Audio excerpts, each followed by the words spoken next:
Okay. Good evening, members of the council. It's 7 o'clock. It's time to start the meeting of the full council. Mrs. Ridge, would you confirm whether we have any apologies for absence, please? Thank you, Madam Mayor. We've got apologies from Councillor Galloway, Councillor Weatherby, Councillor Waters and Councillor Bullock.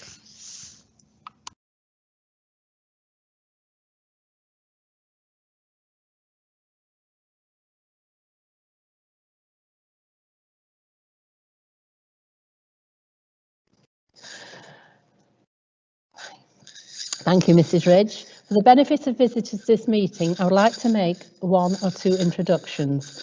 I am Councillor Mrs. Thomas. I am the Mayor of Bolton for this municipal year. All Bolton councillors are invited to attend this meeting this evening. The officers present include the Chief Executive, Tony Oakman, John Duckett, who is providing technical support for this meeting, Vicky Ridge, Democratic Services Manager, and Helen Gorman, Borough Solicitor. And I'd just like to begin the meeting tonight by passing on my thanks and the thanks of all members of the council to all those people of Bolton who've made such a fantastic positive contribution to the borough during this difficult time. As Mayor, I'm keen to support local businesses that are reopening, and if you'd like me to visit your business, please contact the Mayor's office. The details are on the council website. Are there any declarations of interest?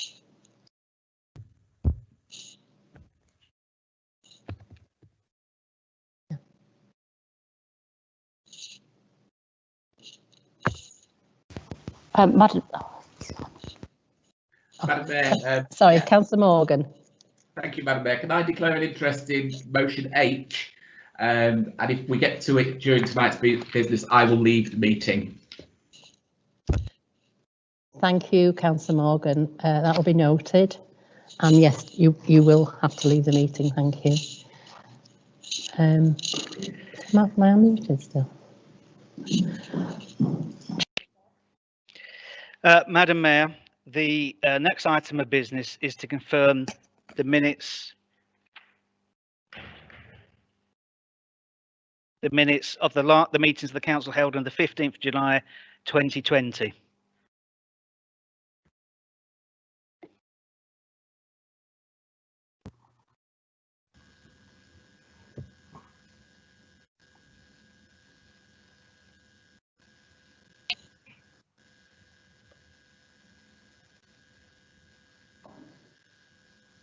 Are these approved? Aye. Aye. Aye. Aye. Madam Mayor, the next item of business is a motion in the name of Councillor Greenhalgh regarding the Constitution.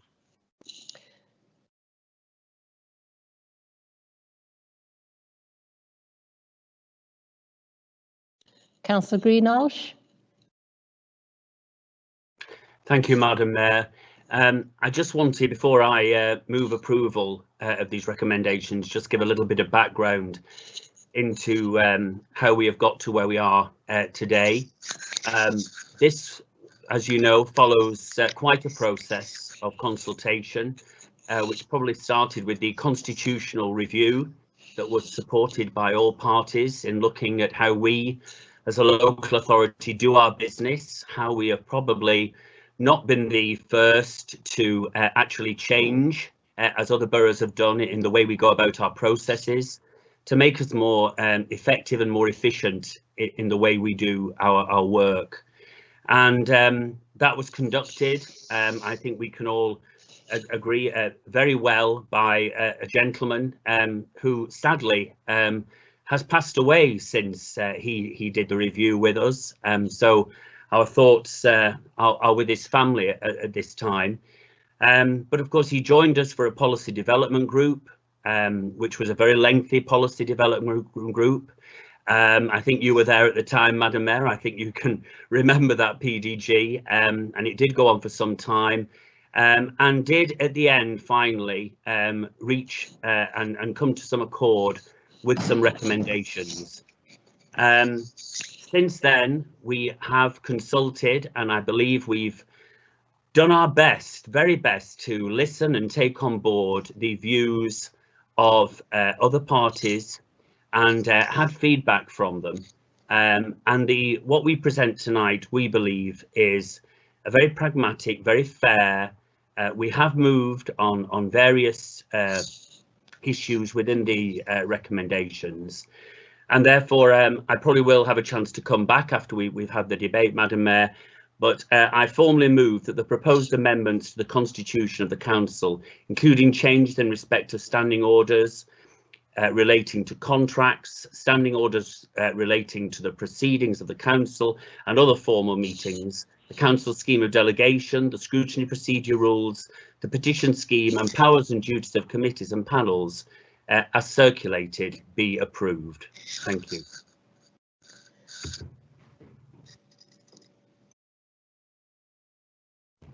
Councillor Cox.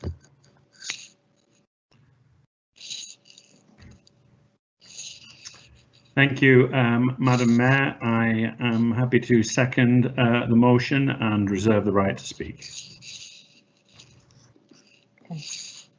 Okay.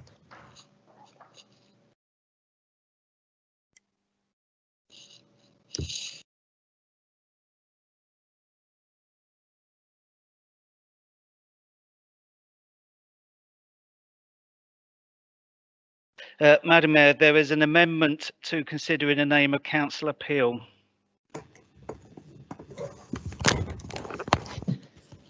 Councillor Peel. Thanks, Madam Mayor. I will speak on the amendment at this stage. The first thing to say is the Labour Group does agree with the majority of the proposals that are set out in this in the motion moved by Councillor Greenhouse, and it has been quite a good collaborative process in terms of the lead group, including the other groups. It has been done quite well. The first thing I want to mention is policy development groups.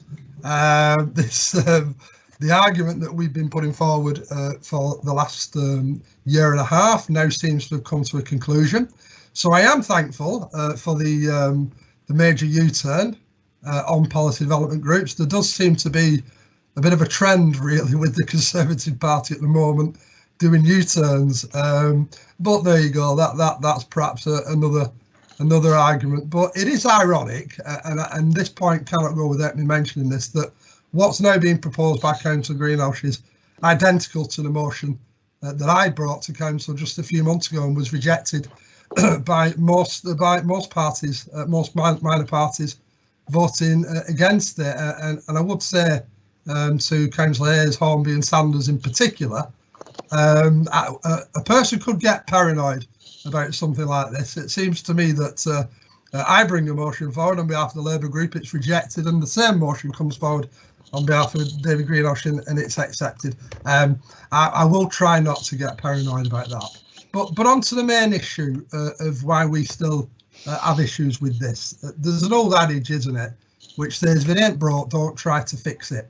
Now, some things weren't working well in the council, and that's why those changes are being proposed tonight. But who says that the issue of call-ins is an example of something that's broke? Who is saying that? The Conservative group are saying that. The party that are on the receiving end of call-ins. And I've got to say, if the party that's on the receiving end of a call-in is the one proposing to make changes to make life easy for themselves, then alarm bells should immediately start ringing about motives. Because, Madam Mayor, motives is the central issue to what we're discussing on call-ins. Is the motive for doing what they are trying to do in order to make the council more efficient, or is it about curtailing the powers of every other party that's represented here tonight? I contend that it is the latter. The fact of the matter is the Tories did not like being challenged by Labour, but not just Labour, other groups as well, and they are determined that they will now do something about it. And if that means the council becomes less open and less transparent as a result, then so be it. That's how they are thinking. The rules, quite purposefully, give powers to non-ruling parties, so they will change the rules. Be aware, all members of this council needs to be aware that the original proposal on call-ins was that there will have to be a majority of the scrutiny committee. That's what the Conservative group originally wanted to do. Please remember this. This was only dropped when other parties, and Councillor Hayes in particular, indicated that his group would not support that. The Tories did the numbers and they realised they would be in trouble with the vote tonight, so they dropped that. Another U-turn. But be under no illusion again of what the Tories really want to do here. They want to curtail the right to full scrutiny. They want to clip the wings of the official opposition and all the other parties. And the compromise fudge that Councillor Greenhouse has now negotiated with the other parties is, I've got to say, infinitely better than the original proposal. But we won't support it, hence my amendment here tonight. We're not supporting it because it's a matter of principle. Back in 2000, when the Labour group had overall control of the council, we introduced this three-member rule for upping it. We deliberately handed powers to the Conservative and the Lib Dem group to be able to hold us to account by way of needing only 3 members to up a contentious decision to council. Now that system's been in place for 20 years with no problems, and it is no coincidence that the first time that this calling process is being seriously challenged is when the Tories are in power in Bolton.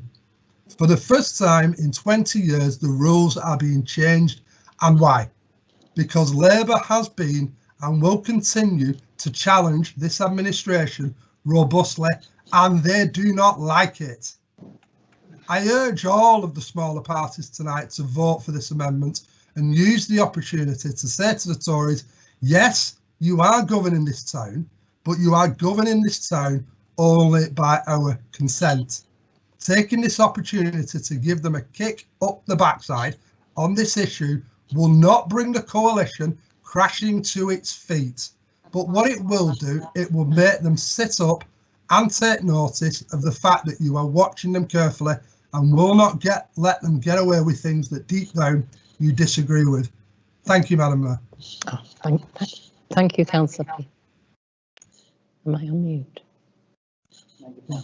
Okay. Councillor Zaman.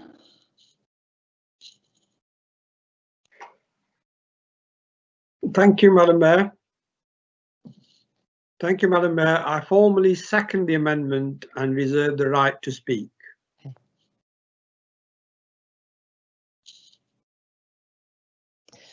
The motion and amendment are before Council and they are now open to debate. First of all, I have Councillor Hayes.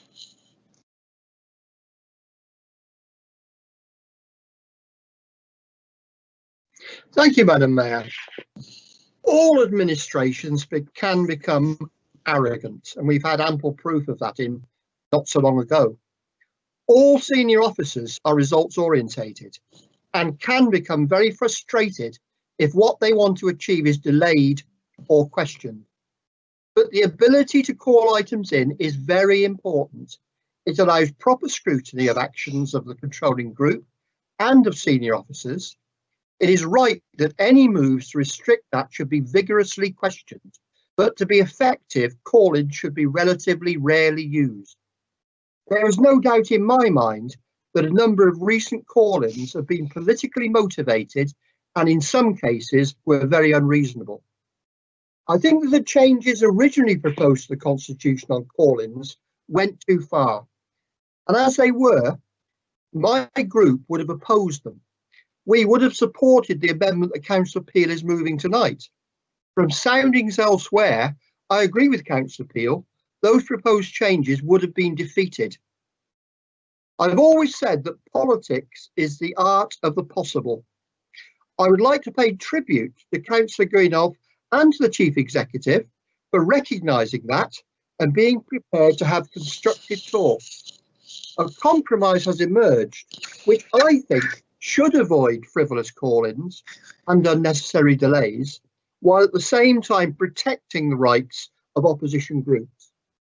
I think the provision for 3 members calling in, comprising representatives of at least 2 groups needed to call in items, is actually an improvement on what was there before. The opposition also needs to get constructive and convince other groups to support them to get that in.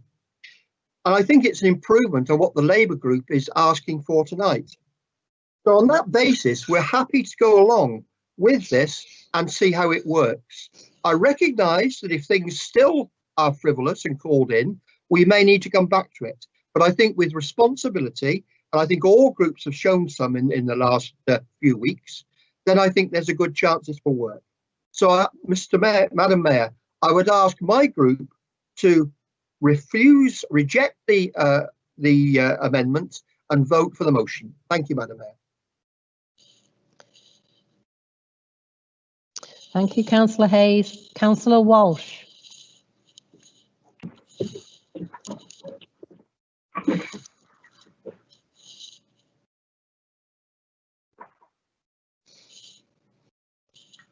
Thank you, Madam Mayor. Madam Mayor, I had the opportunity to chair what is probably one of the longest PDGs that we've had in this council, as a newer party to it has been mentioned.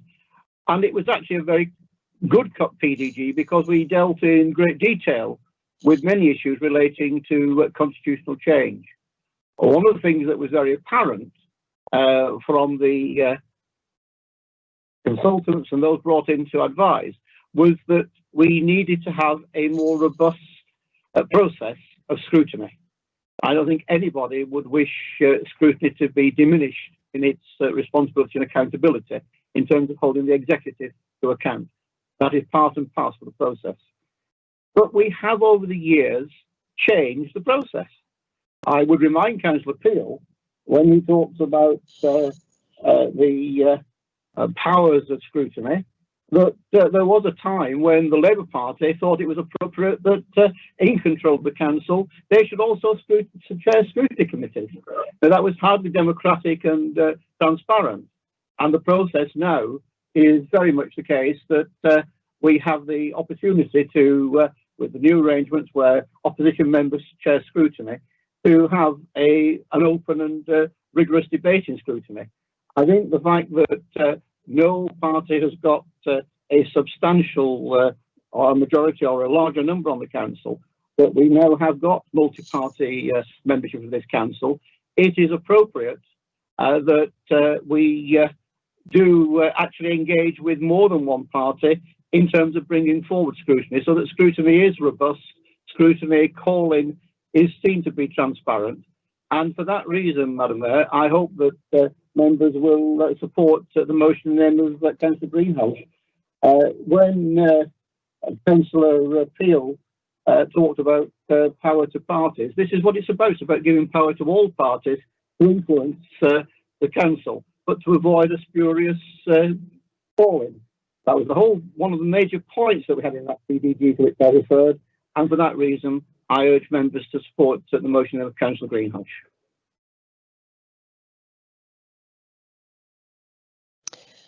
Thank you, Councillor Walsh. Councillor Zaman.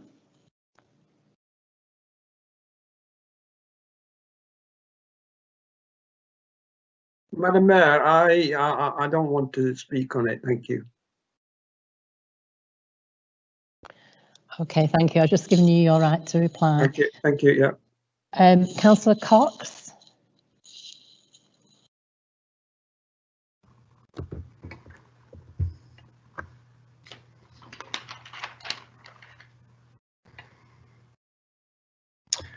Thank you very much, Madam Mayor, members of the council.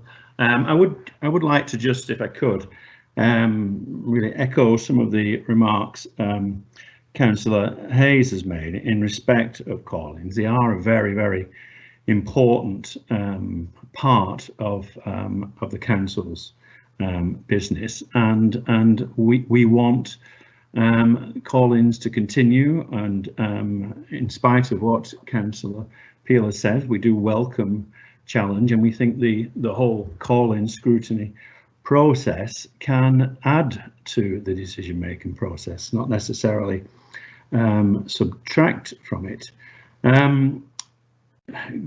Councillor Peel mentioned that if something's not broken, then don't fix it.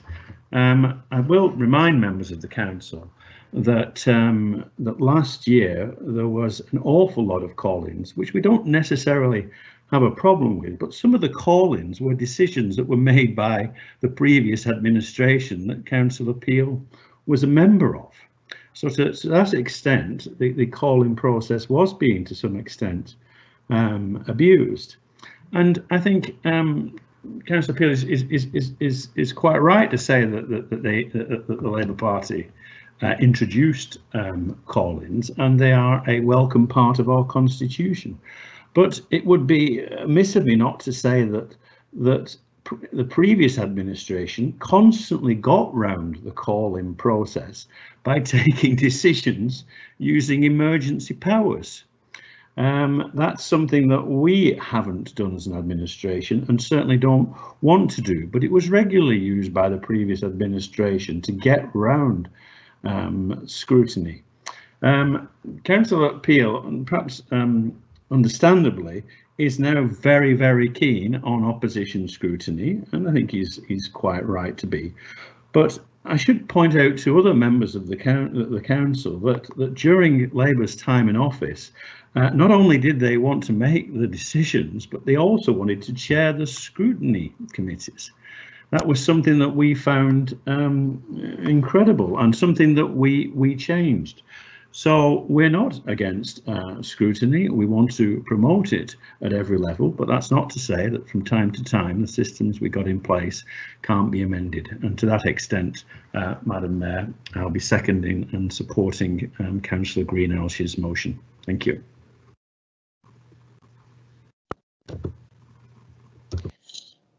Councillor Greenhouse, do you wish to use your right of reply?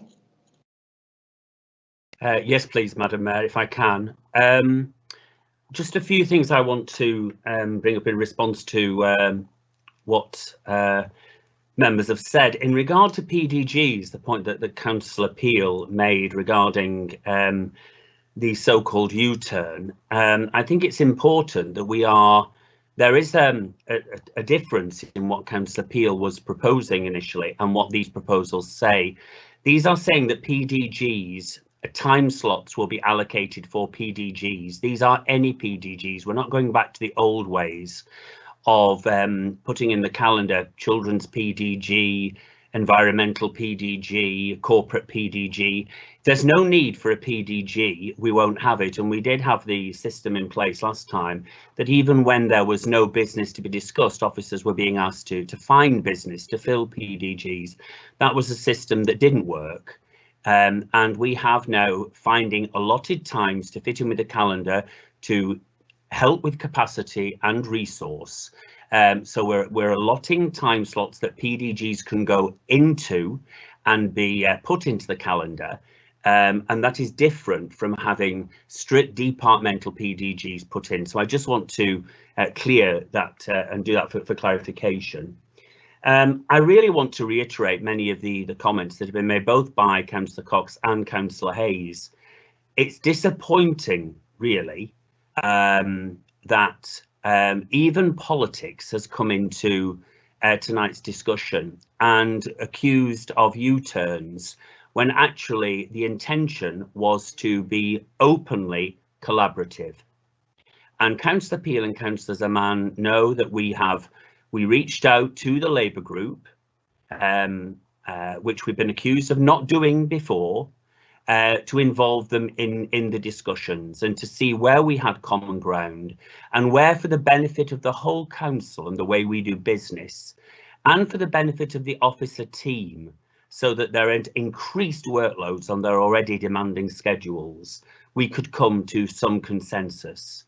And I'm glad that Councillor Peel, on the one hand, said that he was pleased and accepted that degree of collaboration. But on the other hand, he accuses us of not wanting to have call-ins or prevent call-ins. Call-ins will still happen.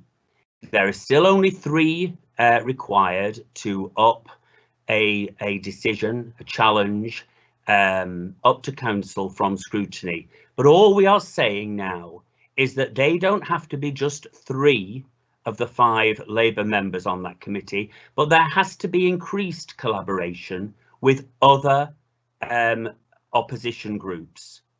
so that there is more collaboration that actually goes on. So we can't have a situation where only one group determines, even if the majority of a scrutiny is in favour of the proposal, there has to be a degree of collaboration now between groups. And actually, I think that would have been better in the old days as well, because it would have meant when Labour had a considerable majority on the council, it would, and scrutiny to up it to council, it would have meant that the Conservatives and the Liberals would have had to be in agreement to up something to full council.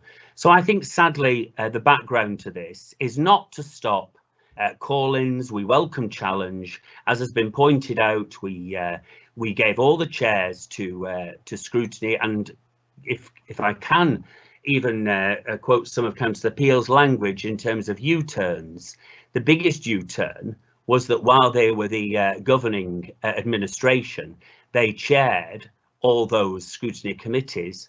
But when they reached opposition, they put forward a motion to say that it had to be opposition councillors that chaired the scrutinies. I mean, that was cynical, and I think most people can see that was hypocrisy at a level.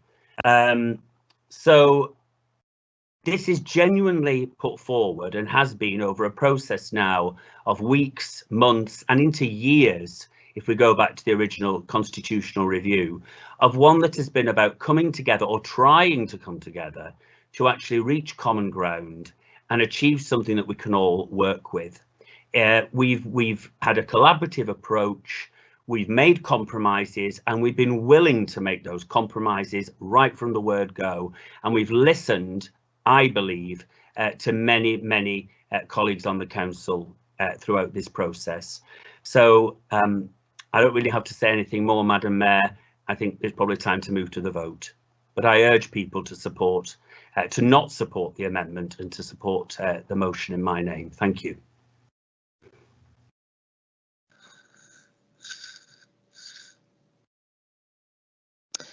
The Chief Exec will now take the name vote on Councillor Peel's amendment.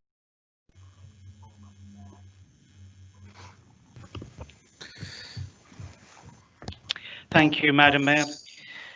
Just to confirm, it's the amendment for Councillor Peel. There will be no red box, and we'll start the votes now. Councillor Baines. Against. Councillor Connor. Councillor Connor. I think you might be muted, Councillor Connor. Against. Thank you, Councillor Connor. Councillor Cox. Against. Councillor Cunningham. Against. Councillor Dean. Against. Councillor Fairclough. Against. Councillor Fletcher. Against. Councillor Greenhouse. Against. Councillor Haslam. Against. Councillor Hewitt. Against. Councillor Morgan. Against. Councillor Muslim. Against. Councillor Parkinson. I'm not sure if you're muted, Councillor Parkinson. Councillor Parkinson. Okay, I'm going to carry on for the moment. Councillor Radcliffe. Against. Councillor Walsh. Against. Councillor Warren. Against. Councillor Abdullah. For. Councillor Adia. For. Councillor Ayub. For. Councillor Donaghy. For. Councillor Evans. For. Councillor Howarth. For. Councillor Ibrahim. For. Councillor Iqbal. For. Councillor Karam. For. Councillor McKeon. For. Councillor Mistry. For. Councillor Morris. For. Councillor Murray. For. Councillor Peel. For. Councillor Sylvester. For. Councillor Sherrington. For. Councillor Zaman. For. Councillor Bagnall. Against. Councillor Hayes. Against. Councillor McGeehan. Against. Councillor Newell. Against. Councillor Vevers. Against. Councillor Wilkinson. Against. Councillor Flitcroft. Against. Councillor Pattinson. Against. Councillor Sanders. Against. Councillor Darvish. Against. Councillor Ishmael. Against. Thank you, Councillor Ishmael. Councillor McMulkin. Against. Councillor Brady. Against. Councillor Wright. Against. And Councillor Hornby. Against. And I can see Councillor Parkinson in my picture here. Councillor Parkinson. Against. Thank you, Councillor Parkinson. And Councillor Gibbon. My apologies, one other councillor. Councillor Gibbon. Against. And did I say Councillor Hornby? You did, and I voted against. Thank you, councillors. Apologies for that. We had one or two little technical difficulties there. We'll just wait for the. Chief, I think you may have missed Councillor Heslop. Councillor Heslop. Heslop. You also may have missed Councillor Allen. You've missed me out as well, Chief. Yeah, okay. Listen, you can sack me in the morning. Here we go. So what it is there's a number of names not marked out. So just for completeness, thank you, councillors, for alerting me for this. Councillor Heslop. Against. Councillor Allen. Against. Thank you. I think that does conclude the vote, and thank you. So I declare the amendment is lost. Thank you for your tolerance, councillors. As Councillor Peel's amendment was lost, I will now proceed with the named vote for the substantive motion in Councillor Greenhouse's name. So again, we'll go through the process. Here we go. Councillor Baines. 4. Councillor Connor. 4. Councillor Cox. 4. Councillor Cunningham. 4. Councillor Dean. 4. Councillor Fairclough. 4. Councillor Fletcher. 4. Councillor Greenhouse. 4. Councillor Haslam. 4. Councillor Hewitt. 4. Councillor Morgan. 4. Councillor Muslim. 4. Councillor Parkinson. 4. Councillor Radcliffe. 4. Councillor Walsh. 4. Councillor Warren. 4. Councillor Abdullah. Against. Councillor Adia. Against. Councillor Ayub. Against. Councillor Donaghy. Against. Councillor Evans. Against. Councillor Howarth. Against. Councillor Ibrahim. Against. Councillor Iqbal. Against. Councillor Karam. Against. Councillor McKeon. Against.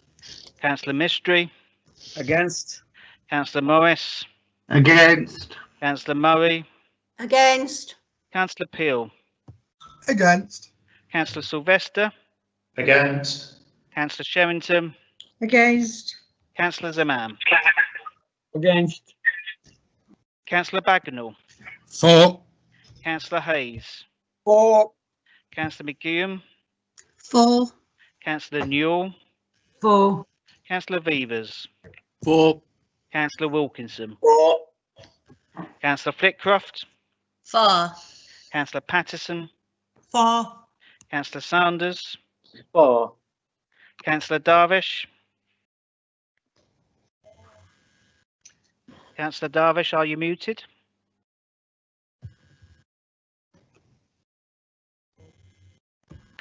Councillor Darvish? I think you're muted, Councillor Darvish.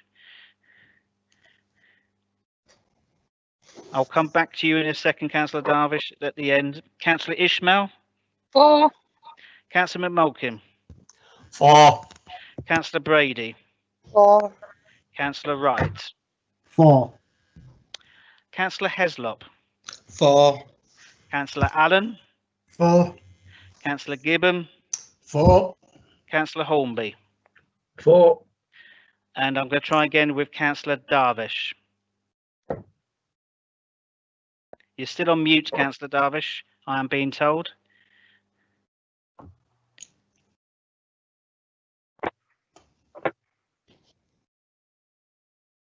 Okay. If it's okay, I'm going to just briefly ask on the basis of the numbers voted so far. I think we might know the conclusion that the okay.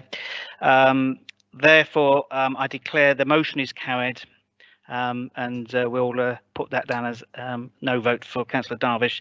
The next item of business is to consider the reports and special urgency provisions. I can confirm there have been no decisions made using the special urgency provisions.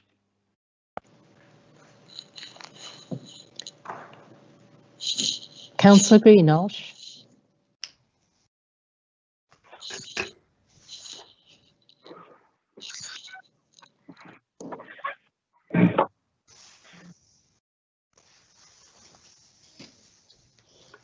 Thank you, Madam Mayor. Yes, I move the motion as on the order paper. Councillor Cox.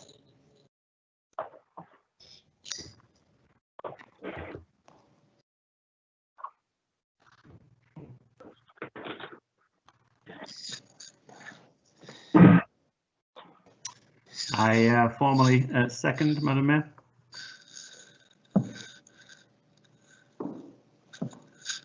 Is this agreed? Aye. Aye. Aye. Aye. Aye. Aye. Aye. Aye. Aye.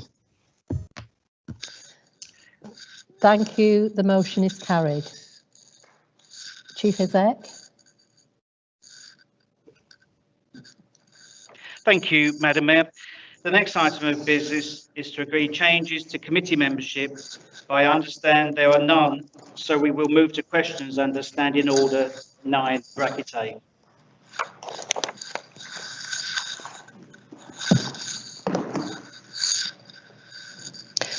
The first question is Councillor Donaghy to Councillor Morgan.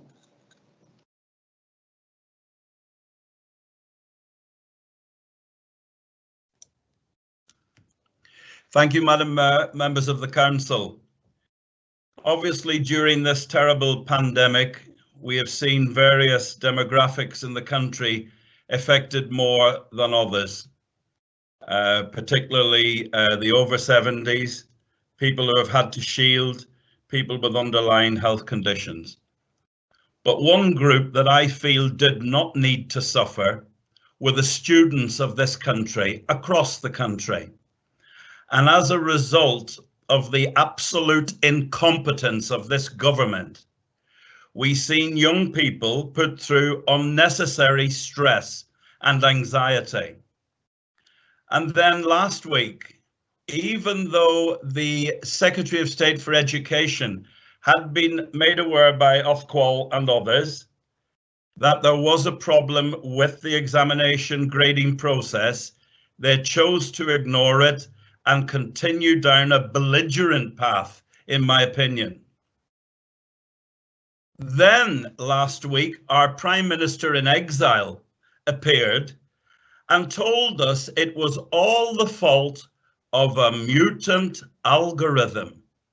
Now, I have always been an avid fan of Doctor Who, and Doctor Who has had to deal with Cybermen and Daleks and Yeti, but never has he had to deal with a mutant algorithm. It sounds the most evil force in the universe. And it would be funny if it wasn't for the fact that the collateral damage as a result of this is that students were put through unnecessary mental stress and anxiety, both in Bolton and across the country. So I believe Councillor Morgan is acting in the stead of the Executive Cabinet member, Councillor Galloway. So I would ask Councillor Morgan, does he agree with me that the recent grading process and the examinations results process in general was a complete and utter shambles? And will he now take the opportunity to apologise to the students of Bolton for the complete incompetent way these matters were carried out? Thank you, Madam Mayor, members of the Council.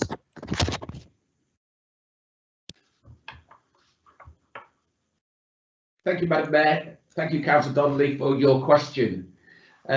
The exam grading process this year was set against an unprecedented pandemic crisis and presented a challenge to examination systems, not only to the UK, but to others around the world.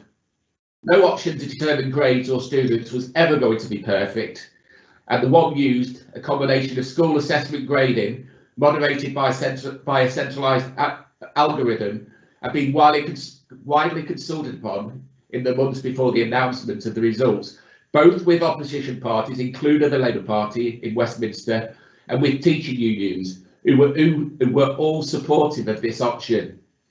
It was only when the A-levels were published on the 13th of August that it was clear that although the number of students accepted into university degree courses rose by over 3% compared to last year, the algorithm disproportionately downgraded more disadvantaged pupils due to the reliance on historical data from the last few years.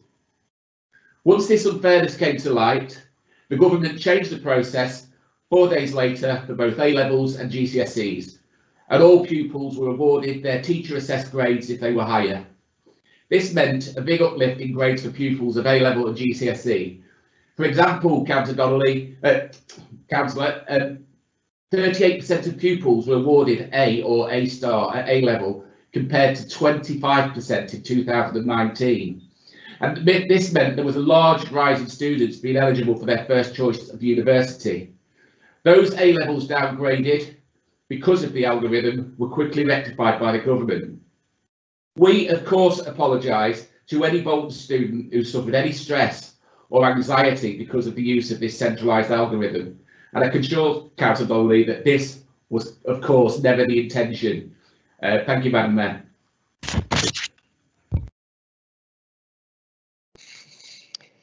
Thank you, Councillor Morgan. Next question is in the name of Councillor Evans to the Deputy Leader.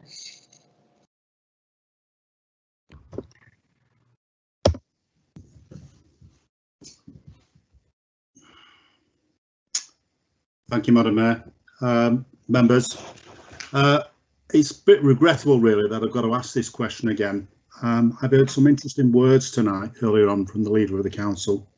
Hypocrisy and collaboration, key words in my book.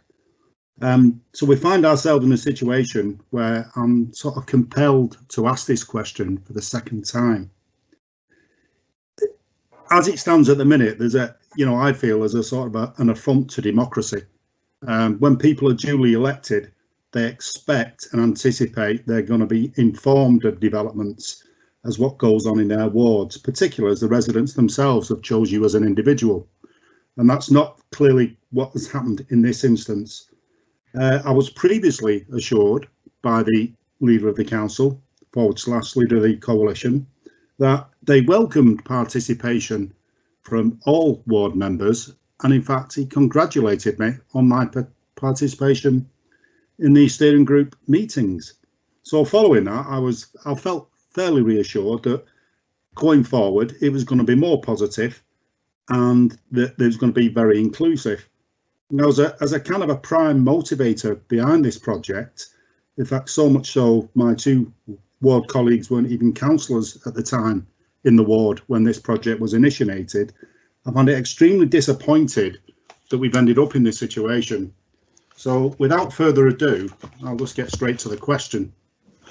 So after being informed by Bolton News on the 20th of the 8th that there was going to be activity on the new health centre, which included a council sanctioned photograph, I was dismayed to see the executive member and two colleague councillors from UKIP included in the photograph. It appeared to me that there was no transparency, but as a democratically elected member for Little Lever and Darcy Lever, and previously being assured by Councillor Greenhouse, Leader of the Council, that that going forward this wouldn't be the case. So what I'd like to say really is, in relation to the request for openness and transparency, and bearing in mind the two comments that were made earlier about hypocrisy and collaboration, I'd put it to the executive member, Councillor Cox, what assurances can he give me that this tactic does not reoccur? Thank you, Madam Mayor.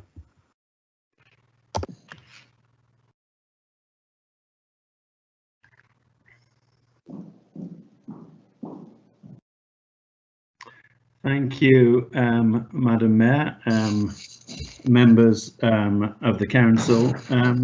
I just want to start off by saying that that I am disappointed that Councillor Evans wasn't in the photograph. I would have liked to have seen Councillor Evans there.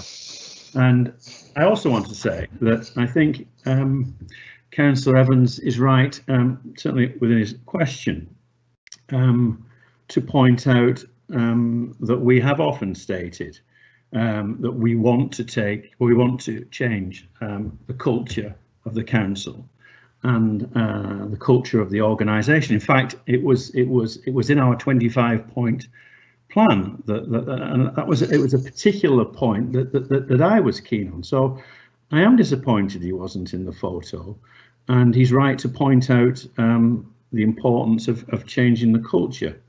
But he has to recognise what we're having to deal with.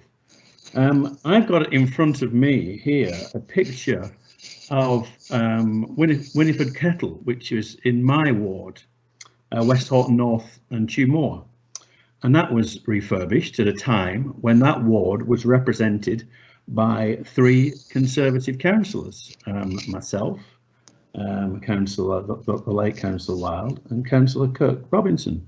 And in this photo, which is readily available online, I can count 8 Labour councillors on that photo.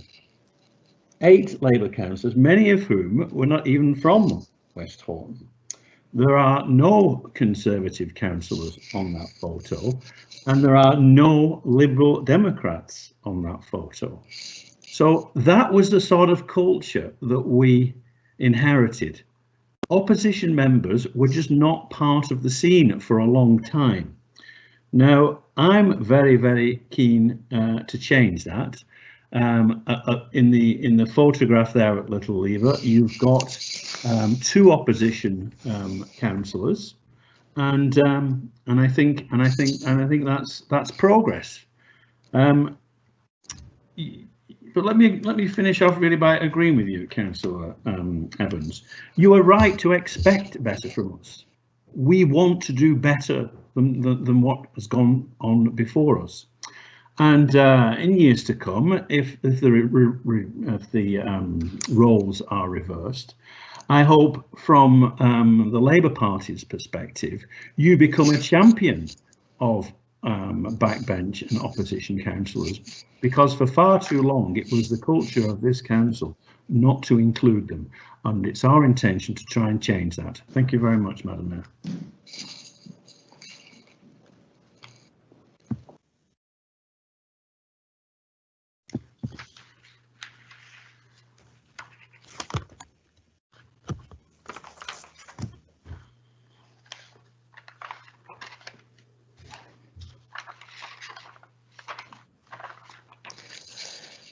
Councillor McKeon with a question for the Deputy Leader. Thank you, Madam Mayor, members of the Council. As a resident and representative of Horwich, I'm delighted to be the recipient of £100,000 from the sale of a sector of the Green Lane Fields. Other councillors may be less sanguine about this offer from the Deputy Leader to the community of Horwich. Allocating a capital receipt in this way is so unprecedented that we might wonder if a new policy has been created. Alternatively, has Councillor Cox used this largesse as an inducement to the Horwich and Blackrod independents to continue to support the informal coalition which currently controls the council? Inducements to allies is not unknown to Tory politicians, and I'm mindful that Theresa May found the magic money tree that enabled her to pay millions to the DUP to get their continued support. The question on the order paper asks Councillor Cox to clarify what his intentions are over this move to give money to Horwich, and asks for clarity on how the decisions regarding that money will be made. Thank you.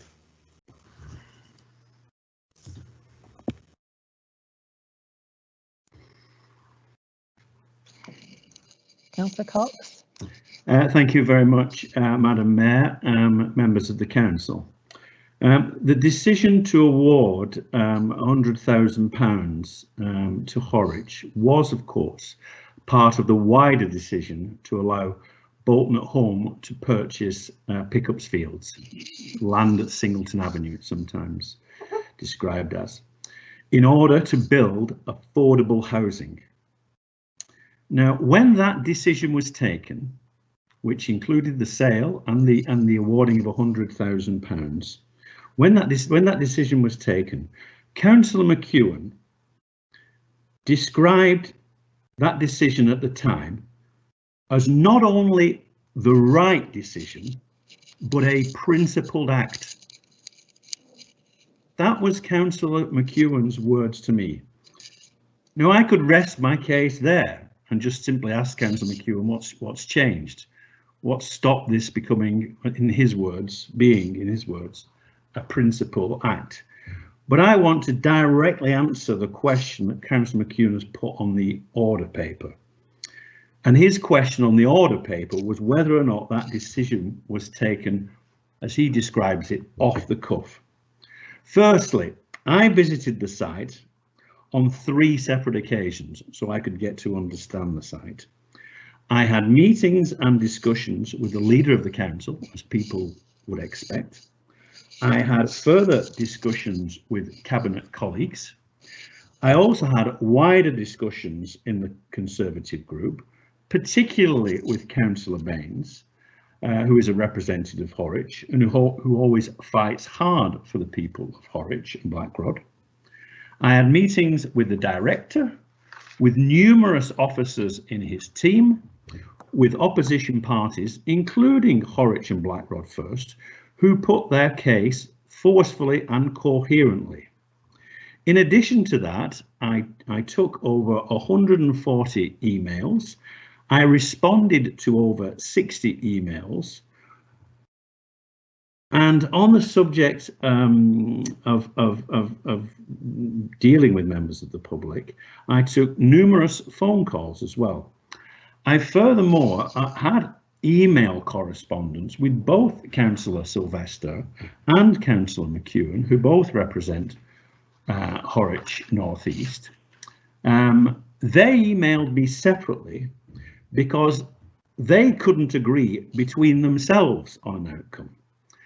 And if I have to be frank, Madam Mayor, that characterised all my dealings with the Labour group on this matter.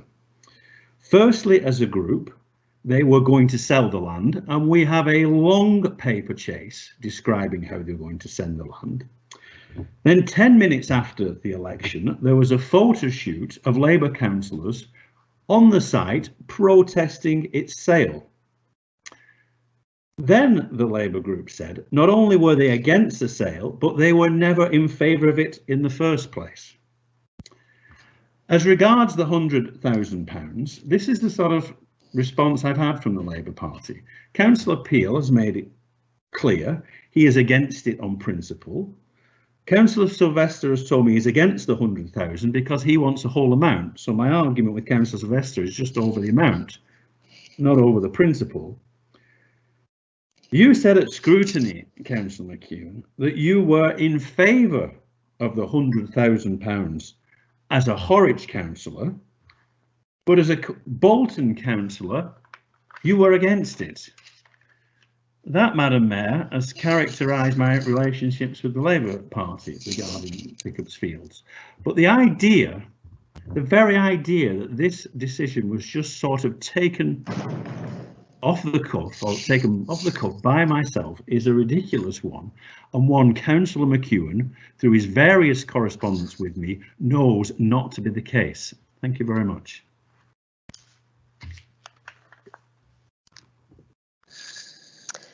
Thank you, Councillor Cox. The next question is in the name of Councillor Sylvester for Councillor Hewitt. Thank you, Madam Mayor. The government is currently proposing major changes to the planning system, which would affect every part of England, including the Bolton Borough. It would mean redrawing local plans so that land would fall into one of three categories: growth, renewal or protected. Planning would be automatically secured for areas categorised as growth. Local authorities will be bound by a new national requirement for the number of new homes built in their areas. To speed up planning approval, new laws would decree that local authorities and the planning inspectorate must get projects through planning in under 30 months or be sanctioned. The Labour Party is backing calls from the Campaign to Protect Rural England, the Town and Country Planning Association and the Institute of Historic Building Conservation to keep decision making in planning local. We believe that Bolton Council, under the proposals, could be bypassed completely under such a streamlined process, with a reduced consultation period and indeed neighbour consultation being missed out completely. Does the Cabinet member agree with the comments made by his colleague, the Chair of the Planning Committee, Councillor Walsh, in the Bolton News on the 30th of July, when he said that the government's proposed changes to the planning system are largely designed for issues around London and the South East? If he doesn't agree with him, will he distance himself from Councillor Walsh's comments and ensure that Councillor Walsh familiarises himself with the proposals? If he does agree with him, can he tell us how he intends to circumnavigate the proposed legislation, which will require Bolton by law to take part? Thank you very much, Madam Mayor.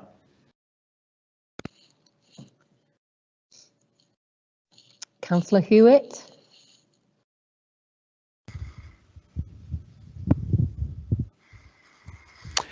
Thank you, Madam Mayor, members of the council. I thank the member for the question, but in my response, I must point out that the question is largely a political question and game playing from the member concerned. He must know, if he knows anything about the housing market, that the context of this subject is that a nationwide planning policy must try to adapt to the variance of the different supply and demands within different areas. It is therefore right that the government seeks to tackle the increased demand issues and overheating around London and the South East and have them build there and take the burden off of building of Bolton and Lancashire to make sure that the correct development takes place in the correct areas. Demand issues, I would remind the member, which we have seen in no small part due to prior Labour government decisions, which have caused huge demographic changes, especially since the turn of the 21st century. Regarding taking the burden off of the Greenbelt in our area and getting more building done on brownfield around Bolton, it's disappointing that of the £81 million recently allocated by the government to remediate brownfield land around Greater Manchester, the Labour-controlled Combined Authority chose to allocate most to central Manchester. Madam Mayor, the government's proposed reform of the planning system in England is detailed within the Planning for the Future White Paper, which was published on the 6th of August 2020. The aim of the document is to detail how the planning process can be streamlined and modernised, bring a new focus to design and sustainability, improve the system of developer contributions to infrastructure, and ensure more land is available for development where it is needed, noting that green spaces and greenbelt will continue to be protected for future generations, with the reforms allowing for more building on brownfield land. Local community agreement is at the centre of the proposals being put forward in the white paper, with local communities being consulted from the very beginning of the planning process. Comments received during the 12-week consultation period and the government's subsequent response to the comments will help shape the future of the planning system. These changes, once made, would apply to all areas of England.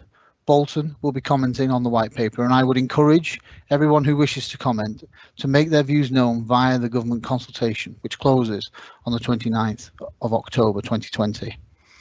I'm also aware that officers are planning an all-member briefing in respect of the comments that Bolton will make on the white paper proposals, and further details on the briefings will follow over the coming weeks. Thank you, Madam Mayor. Thank you, Councillor Hewitt. The next question is from Councillor Mulkin to Councillor Warren.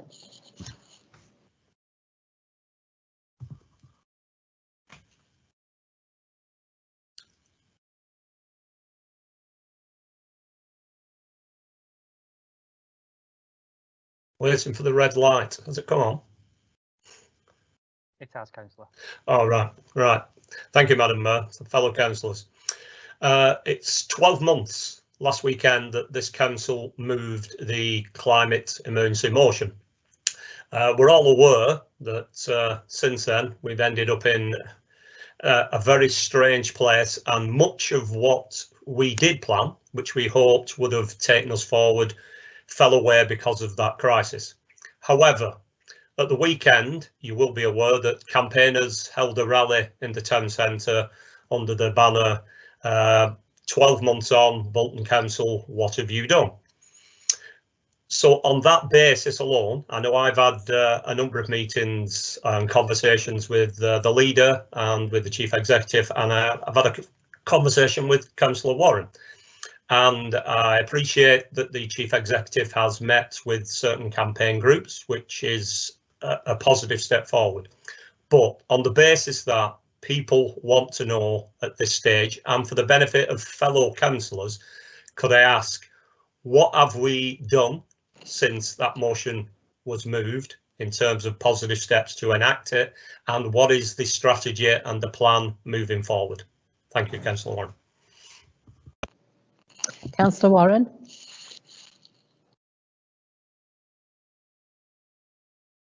Thank you, Madam Mayor, and members of the council, and thank you for the question, Councillor Mulkin. I just really struggle with your name, I'm so sorry.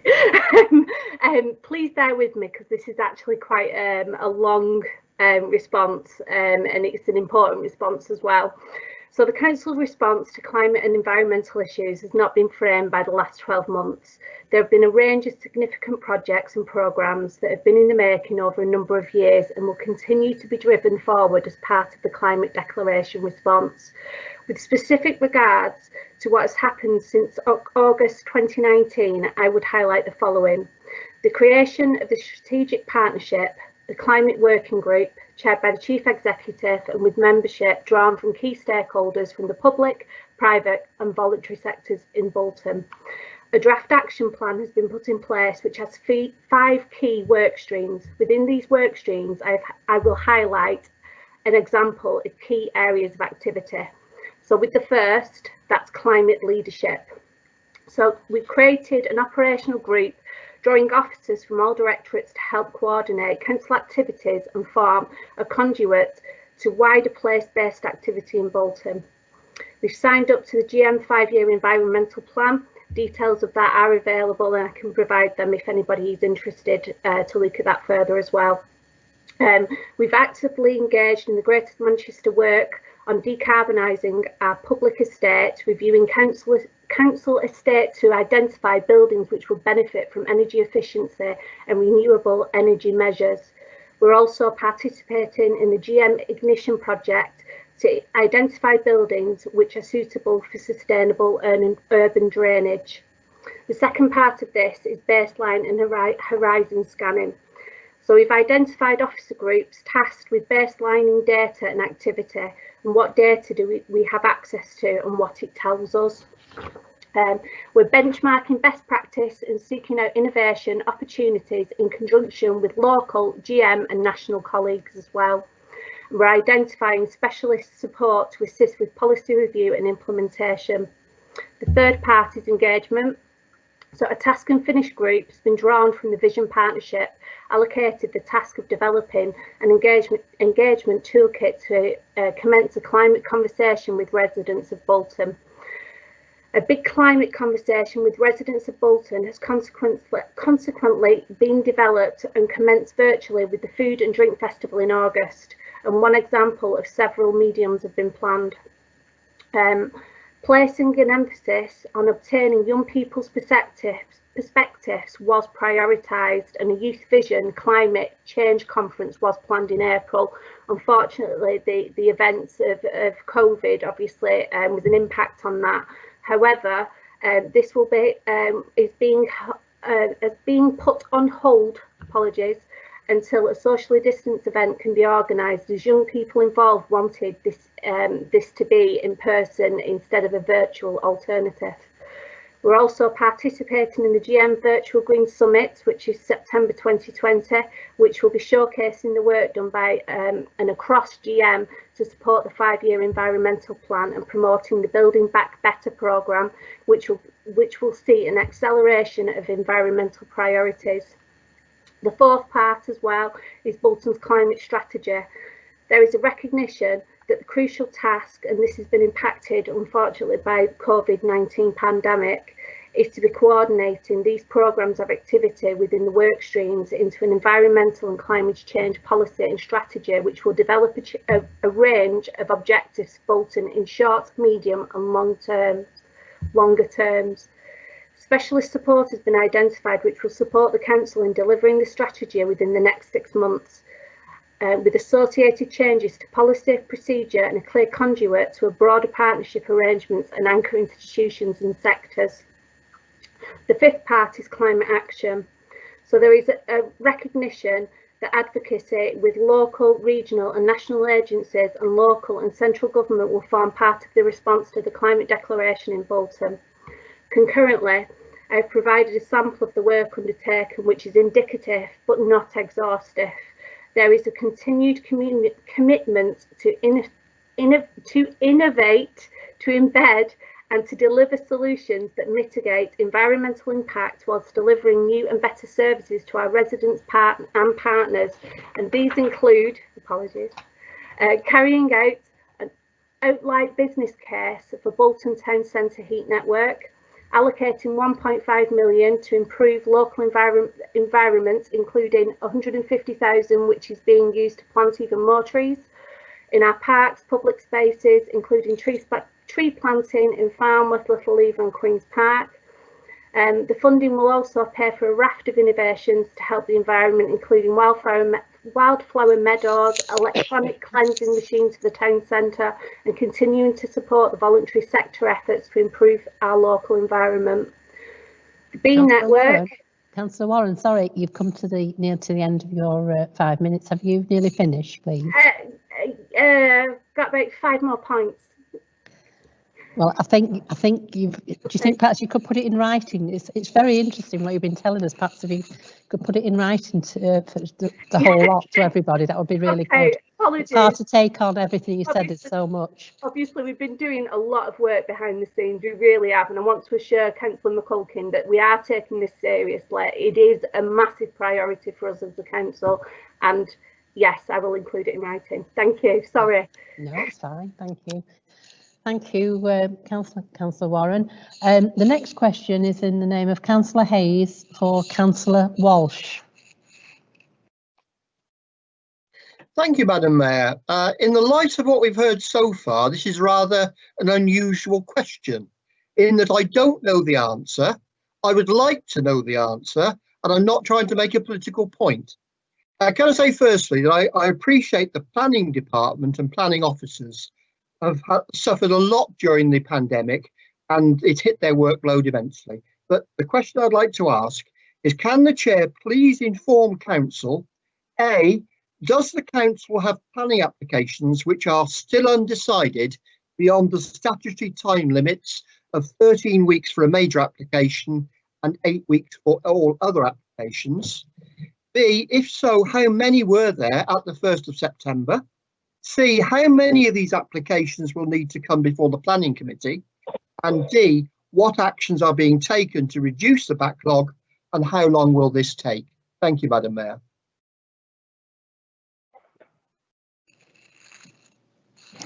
Councillor Walsh. Thank you, Madam Mayor, members of the council. Can I thank Councillor Hayes for the question, which I think is absolutely appropriate at this time, given the problems that we have gone through in the last few months. And I want to begin by thanking Planning Committee and planning officers for the manner in which we've been able to conduct planning committee meetings over the last few weeks. The virtual meetings have not been without their problems, but we have been able to make some very important determinations. Equally, there have been occasions, and tomorrow is an example, where we had a meeting planned, but there were no applications to bring forward, and therefore the meeting has been cancelled tomorrow. I am very pleased that the officers have worked extremely hard in dealing with applications and consulting with the Vice Chairman and myself in order to deal with the applications as appropriate. And we have sought to have a process at Planning Committee where we've not overburdened committee by bringing at the moment a maximum of 3, and I hope we might be able to increase that in due course and thus reduce the frequency of meetings without being in breach of our government requirements. Of course, the transparency and importance of Planning Committee cannot be overstated, and that local determination is hugely important. And for that reason, I think it's right that we do have a transparent, robust process and regular meeting of Planning Committee. So I want to thank everyone for the virtual meetings and the support that they've given in terms of making that work. Officers have been working on a forward plan, and the Vice Chairman and myself have consulted regularly on that basis in terms of monitoring applications that are likely to need to be determined by the Planning Committee over coming months. It transpires that the applications that were due to come tomorrow actually are not able to be brought forward because there are still outstanding issues on both of them that need to be addressed, legal and technical. But I'm pleased to say in the first quarter of 2021, 295 planning decisions were made during this difficult and challenging period. And officers have worked hard to ensure that applications are dealt with on the approved and agreed timescale for decision. So much so, and I congratulate officers at this point, that the Council's performance was 100% on major applications in that period and 98% on minor applications. I think that's hugely commendable. And I hope that members will join with me in congratulating and thanking Planning Team for the excellent performance. With regard to the timescales to which Councillor Hayes referred, government returns that we complete each quarter monitor the performance of determination applications in accordance with the agreed time periods. And sometimes that is at variance with the 8 or 13 week period in order to facilitate reasonable applications. And I believe that that is probably the right approach given the difficulties we have at the present time. It's interesting also that there are currently a very high number of planning applications being submitted to the Council. And the figure I have is 340 applications during the first quarter. This is good to see because it does mean we have development moving on, notwithstanding the pandemic and the consequences of that. But I'm happy to assure Councillor Hayes and members that there is no undue backlog. Councillor, the Vice Chairman and myself were both advised of the process of that. There is no undue backlog for applications, nor any that need special attention at the present time. But I'm happy to support officers in taking things forward. And I can give an assurance that if we need to have planning committees every 2 weeks, we will continue to do so in order to ensure that no backlog builds up, nor is there undue delay in dealing with any planning applications. And what I will undertake to do is that we will inform Planning Committee quarterly of the latest figures returned in the government returns so that members are able to monitor the process of applications received and dealt with expeditiously and properly within the appropriate timescale. I hope, Madam Mayor, that answers Councillor Hayes in full. But the bottom line is that there are no applications which are unreasonably delayed at the present time. Thank you, Madam Mayor. Thank you, Councillor Walsh. The next question is in the name of Councillor Gibbon to the Leader of the Council.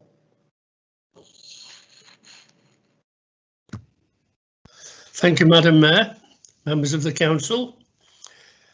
At the last Council meeting, I asked a question with regard to the future of shop mobility services within the town and was promised a meeting with the Council Leader and the officials concerned.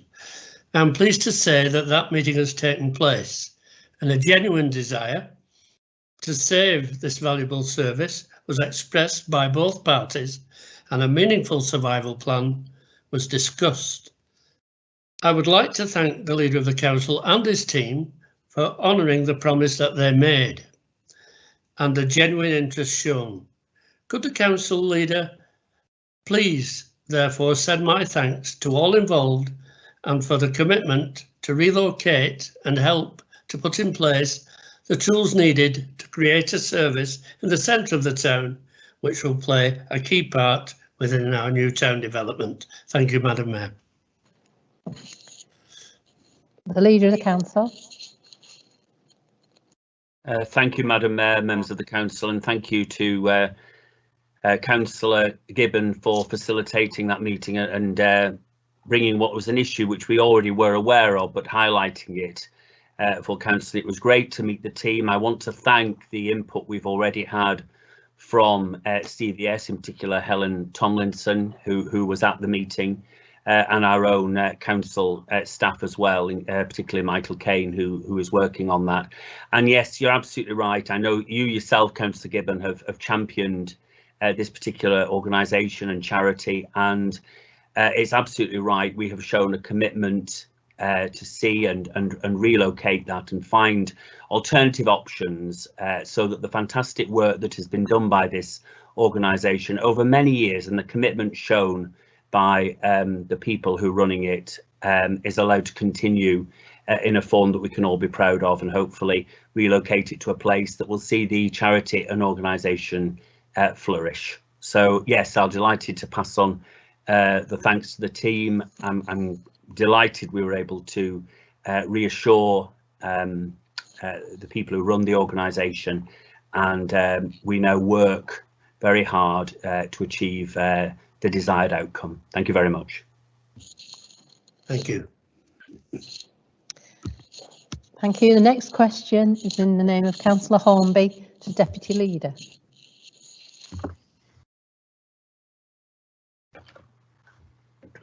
Thank you, Madam members of the Council. I've gone on for some time, ever since 2006, that Little Lever was in desperate need of a new health centre, which was long before Councillor Evans was ever on the council. And I recall back to 2007, 2008, and Little Lever was one of 5 new health centres that were going to be committed for the area. But as you know, over the last few years, there has been 1 or 2 hiccups along the way, and at long last, we're in a position where the former Tesco has come down, and in Little Lever, it has taken place, and Seddons, a local contractor, are due to start the building on the new health centre and library in September. For the people of Little Lever and surrounding, this has been something that has been delayed over many years. Can the executive member and the deputy leader of the council please confirm that all is now on track, and by the summer of next year, fingers crossed, we will see the completed the first piece of the jigsaw of a much bigger picture for the community that I am proud to represent. Thank you, Madam Mayor. Councillor Cox. Thank you, Madam Mayor. It does appear from your background, Councillor Hornby, that the health centre has already been built. I'm presuming that's not an actual photo. I've made it clear that certainly to officers that getting Little Lever Health Centre started is a great priority of ours. I've been down to the site on numerous occasions. We've managed to get the site demolished.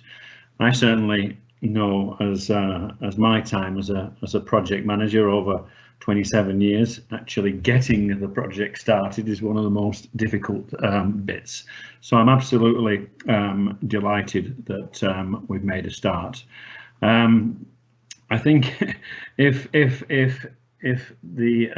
events of the last few days have taught us anything, certainly with regard to COVID, it's very, very difficult to project too far into the future. So I'm not trying to, I don't want to create too many hostage fortunes to say that yes, the centre will definitely be finished by summer.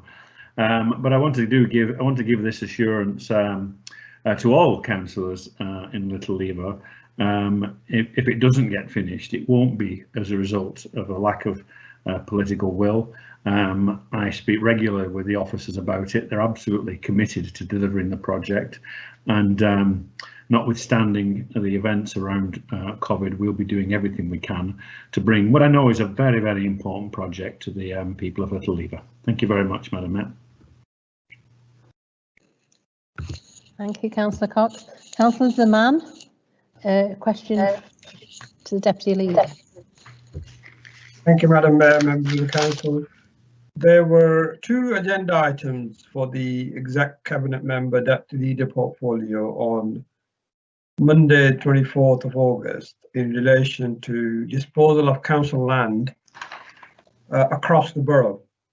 Both items were withdrawn before the meeting. It has since been established that there was absolutely no prior consultation with ward members on these sides.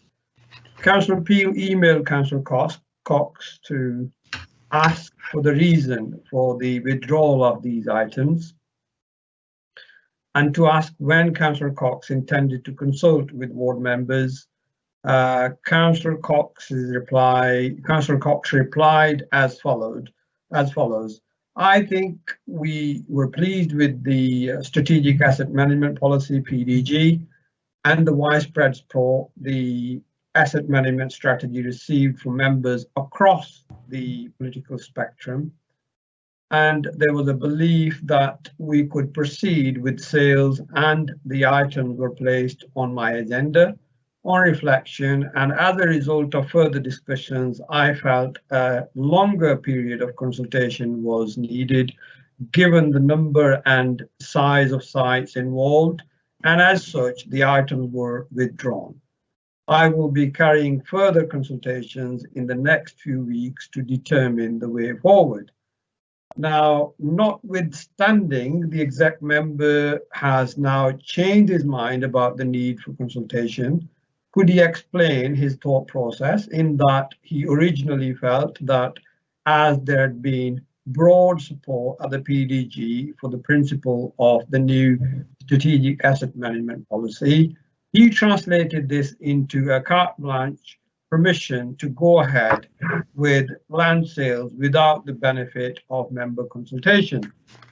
Could he also reassure that for transparency and openness to the council, that he doesn't see ward members and their views as irrelevant, and that the future application of Strategic Asset Management Policy will include prior consultation with members before he makes decisions on land or building sales or leases. Thank you.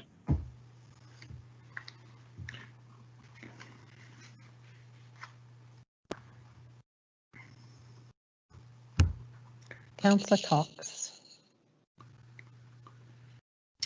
Thank you very much, Madam Mayor, members of the council. I'd like to thank Councillor Zaman for the question. The Strategic Asset Management Plan, we'll probably be referring to that as SAMP, is an extremely important piece of work.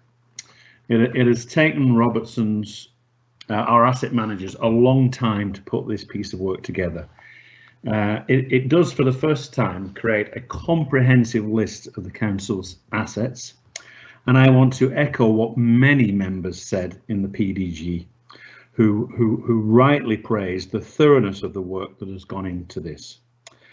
We can now, for the first time, determine which assets are of strategic importance to us now and into the future, and which assets we may wish to release in order to help the council's finance through what is going to be a very difficult period. We felt it was, as an executive, we felt it was important.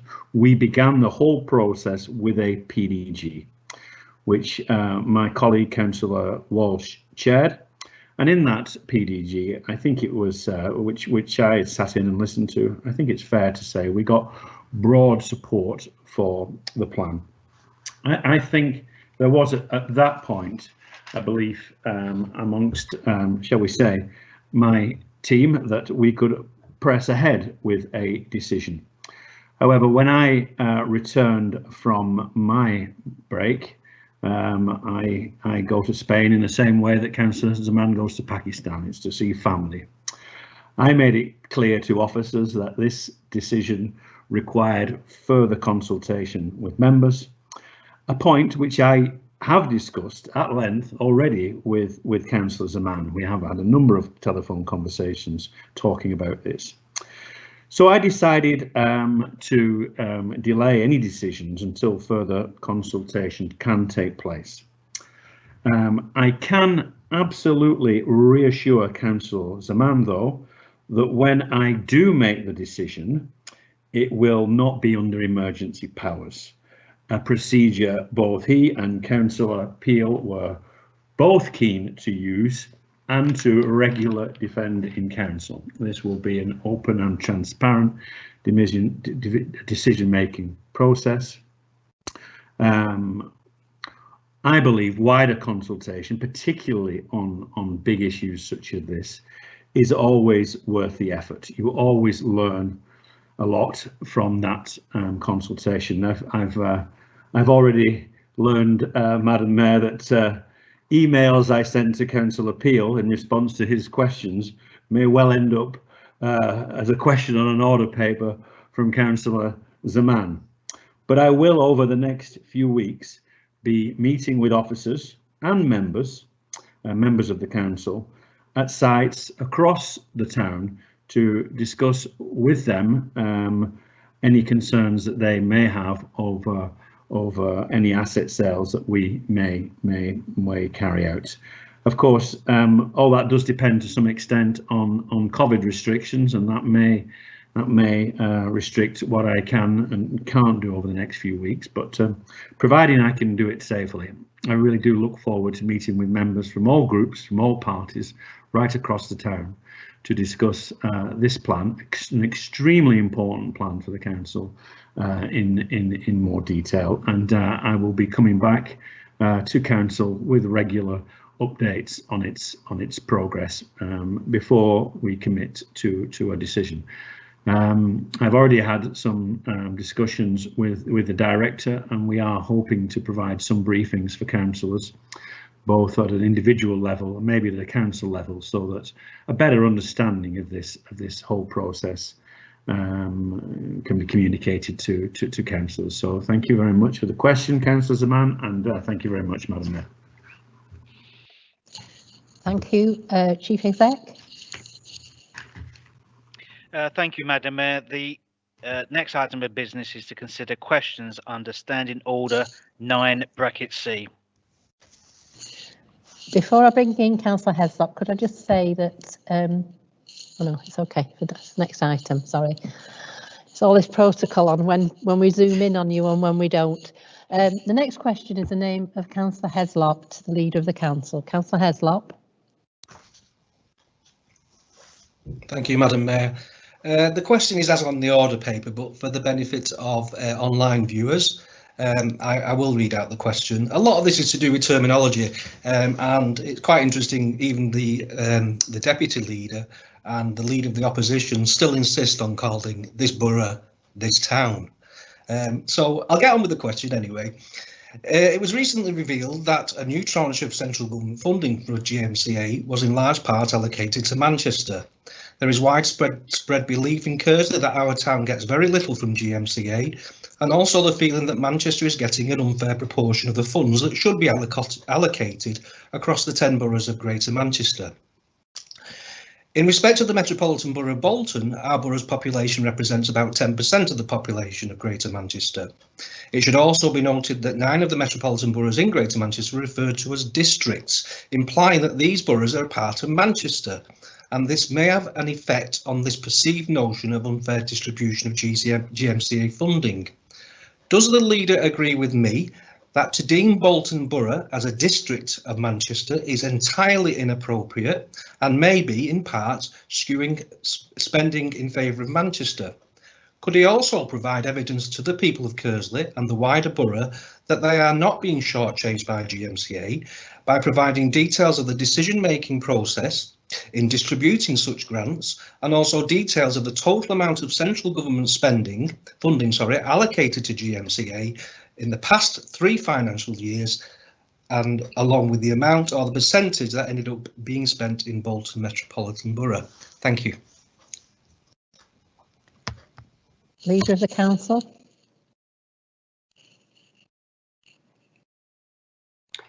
Thank you, Madam Mayor, members of the Council. Well, first of all, I'm going to say to Councillor Heslop that, yeah, I'm not a fan of Bolton being described as a district of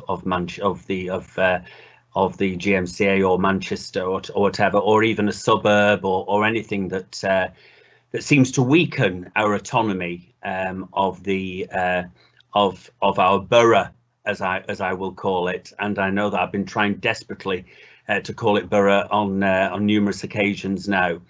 So you'll forgive me if I fall into the trap occasionally, but it's important we recognise the whole borough, and that many parts of the borough do not associate themselves when you refer to the town of Bolton. So yeah, I'm not a great fan of that. I'm not sure that just the use of the word means that necessarily we get a diminished slice of the cake. It's something that we went on about when we were in opposition. What do we get out of the GMCA? What do we benefit? Are we getting what we should? Are we applying for what we should? Are we putting in enough bids so that we can benefit from what is available at GMCA? So I have got some figures for you, Councillor Heslop, so that it gives you some context. And in the financial years 2017-18, 18-19 and 19-20, the GMCA made grant payments of £18,864,763 to Bolton Council. So that is nearly 19 million to us as a borough. In the same period, 50,000 was granted to Manchester City Council. This figure, though, included a 10.5 million cross-city bus package, which benefited bus users across the city region. If this is excluded, and I realise you might have raise an issue with that, but we do have a joined up bus network. If this is excluded, the total granted to Manchester in this period per head of population was £72 per head in Manchester, and in Bolton the amount of money we received equated to £66 per head. So while there is a disparity, it is not perhaps as huge as you might have thought. I do have to say at this point as well that we are committed and absolutely need to ensure that we are going for all the money that is available there, and that our officer team and certainly the administration are committed to getting the most out of the GM grant pot and funding pot as is possible. Most funding from GM comes to all authorities, and we get a proportionate slice of that cake through our population. But I also have to say that undoubtedly we need to, it's the old saying, you've got to be in it to win it, and we need to make sure that we are absolutely putting in grants and meeting those requests when we get them. That is to say, when it is appropriate for us to do so. We've all seen the recent controversies over the cycle and bus lanes, where there is considerable amount of monies available at GM, but it has not been widely popular in the wards where those were recommended for. And I'm pleased to say we have listened to those wards. There's been a lot said about communication with ward members tonight, but can I say that we had significant consultation with ward members over those proposals, and ward members determined what would happen, and that when we got back from ward members as elected members of those areas that they did not want them to happen, they did not go ahead. And that is why we must be careful that when we see the pots of money, we don't fall into the trap of thinking there's money there, we must go for it. It must be appropriate. So the processes are there. Just to go over again, just slightly the area of district.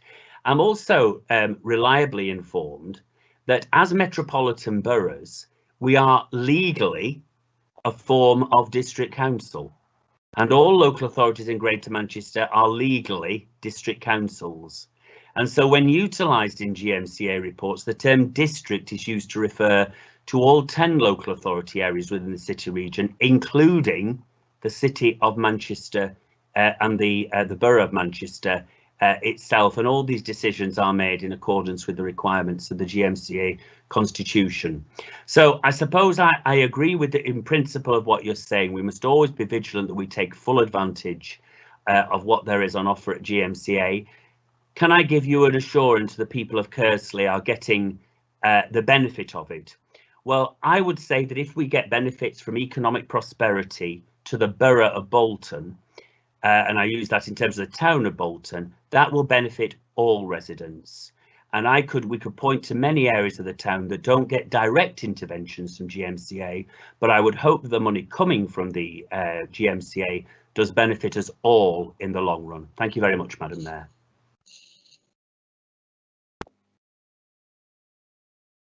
Thank you. Chief Exec.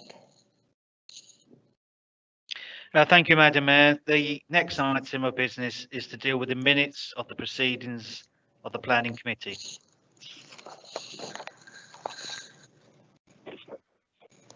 Could I just remind councillors that the camera will not go to them to speak, it will stay on me, okay?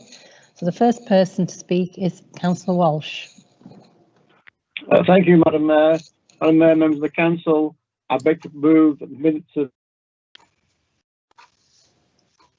3rd of July and the 6th and 20th of August 2020 be approved. Councillor Ayub. Madam Mayor, I formally second the proceedings of planning committees. Are these agreed? Aye. Aye. Aye. Aye. Aye. Aye. Aye. The motion is carried. Chief Exec. Thank you, Madam Mayor. The next item of business is to deal with the minutes of the proceedings of the Licensing Committee. Councillor Mrs Fairclough. Thank you. I move that the minutes of the proceedings of the meetings of the Licensing and Environmental Regulations Committee held on the 7th and the 28th of July 2020 be approved. Councillor Dean. Madam Mayor, members of the council, I formally second. Are these agreed? Agreed. Aye. Aye. The motion is carried. Chief Exec. Thank you, Madam Mayor. The next item of business is to deal with the minutes of the proceedings of the scrutiny committees. Councillor Donaghy.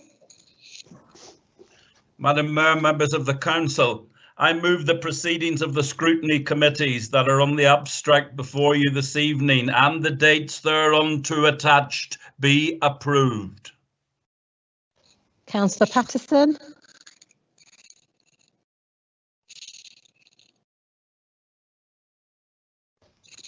Thank you, Madam Mayor. The plight of this issue was highlighted on BBC One North West News last night by local resident. I think you are seconding the Councillor Donaghy's. Was I? I'm sorry, Madam Mayor, I wasn't aware. Are you the Vice Chair? Yes. So yes. as Vice Chair, I think you have to second the Councillor Donaghy's motion. Could you do that, please? Yeah, of course I can. I second that motion. Thank you, Madam Mayor. Thank you, Councillor Patterson. Are these agreed? Aye. Aye. Aye. Aye. Aye. Aye. The motion is carried. Chief Exec.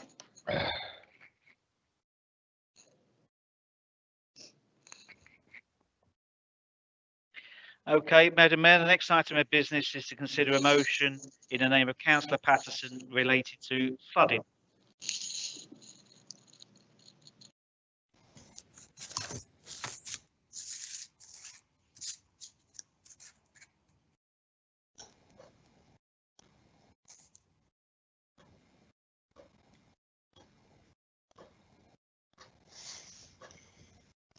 Thank you, Madam Mayor and members of the council.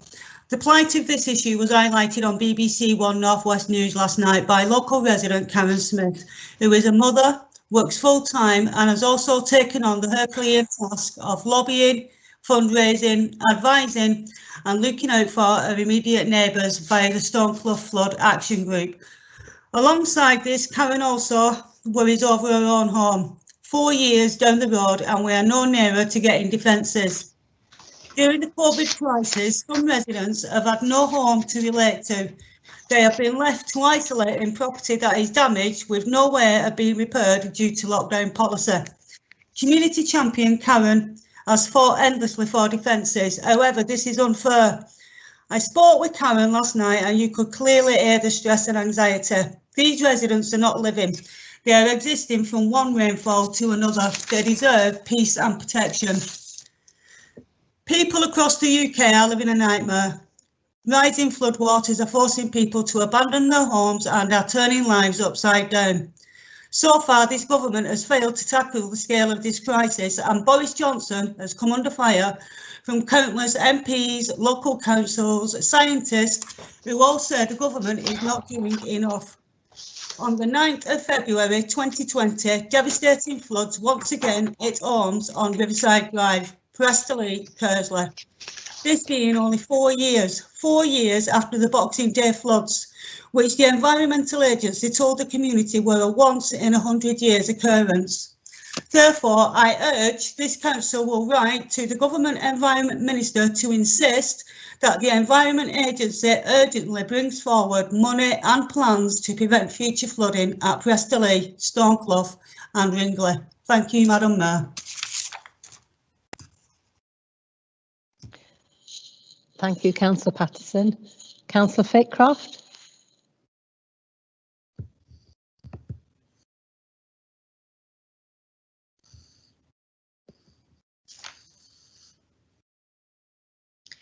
Thank you, Madam Mayor. I formally second this motion and reserve the right to speak.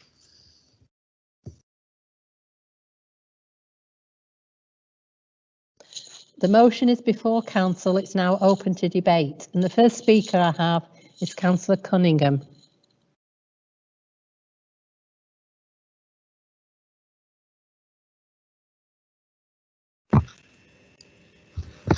Thank you, Madam Mayor.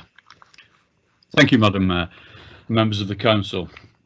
I'd like to reassure the members and the public that I and my colleagues are actively engaged in fighting for flood defences at Preston since the terrible destruction back in February.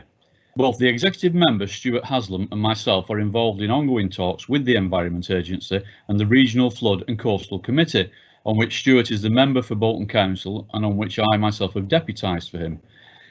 I fear the motion by Councillor Patterson to effectively demand money from the Environment Minister is a little naive. This is not simply about money. There is already an indicative timeline in place for the permanent defences of 2022, and there is a huge amount of work involved to achieve this. To be honest, I think Councillor Patterson is pushing at an open door, as there seems to be cross-party support for this anyway, and I did wonder why she felt the need to submit this motion, as what is being asked for is effectively already happening.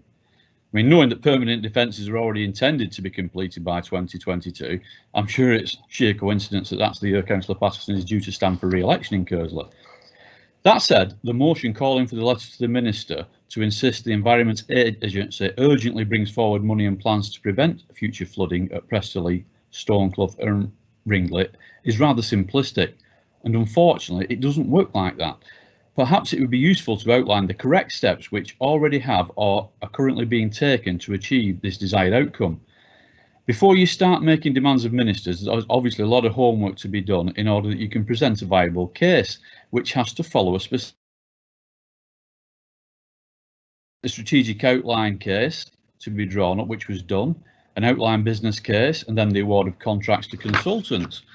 The consultants then have to produce and develop a detailed business plan and a detailed business case with the preferred flood defence option, which is expected to be done by spring 2021. The next stage then being the production of the detailed engineering design, which is again expected to be completed in 2021 or at the latest early 22, and only then, subject to the project being determined to be completely viable from an engineering perspective and fully funded, can a date for construction then be set. I can confirm that discussions have already been held and are ongoing, with pressure being applied in the right places, and we will continue to do this until the flood defences are in place at Preston. Bolton Labour MP Yasmin Qureshi has lent her support, and prior to lockdown in March, I personally met with Bolton Conservative MPs Chris Green and Mark Logan and asked them to give their support wherever they can, particularly in anything that comes before the Commons and in conversations with ministers and officials. The Executive Member Stuart Haslam has been actively engaged with the Environment Agency, and only a few weeks ago I deputised for Councillor Haslam in the meeting of the Regional Flood and Coastal Committee, where I took the opportunity to again raise the plight of Preston residents and the need to keep on track for completion in 2022, or preferably to bring forward completion if at all possible. Since then, I have had further discussion with representatives of the Environment Agency to discuss the up-to-date position for the strategy and for the advancing of progress, and I will continue to do this. It's really important too that we give recognition to the hard work done in the pursuit of flood defences by the Riverside Drive Floods Forum coordinator Karen Smith, as already mentioned by Julie Pattison, and who is a resident of the affected area. A huge amount of work has been done already with this, and much more is in progress, which leads me again to wonder why Falmouth and Kearsley first have tabled this motion. It seems rather ironic, particularly in view of their recent misleading social media posts stating that they and their election candidate are for local politics, where myself and other Kearsley candidates are only for Westminster politics. I think it needs to be recognised that these so-called Westminster politics are what are going to fund projects such as these, where the majority of the money will have to come from government.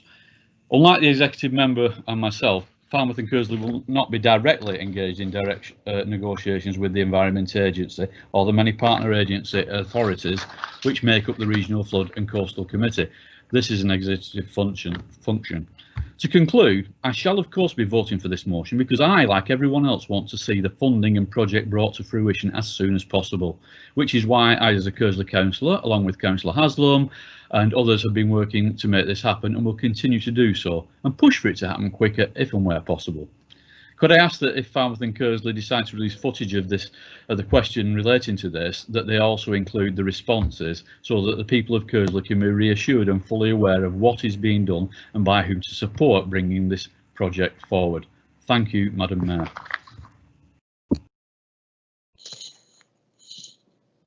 Thank you, Councillor Cunningham. Councillor Newall.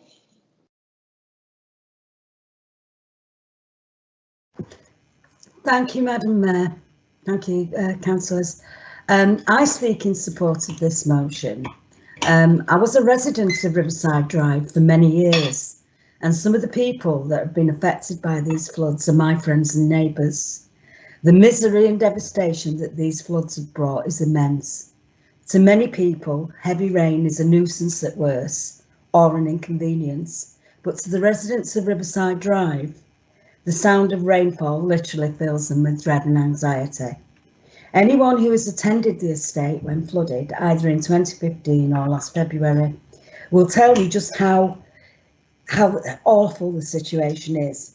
One thing that isn't reported is just how quickly the situation deteriorates for the residents and the feeling of helplessness and frustration that takes over.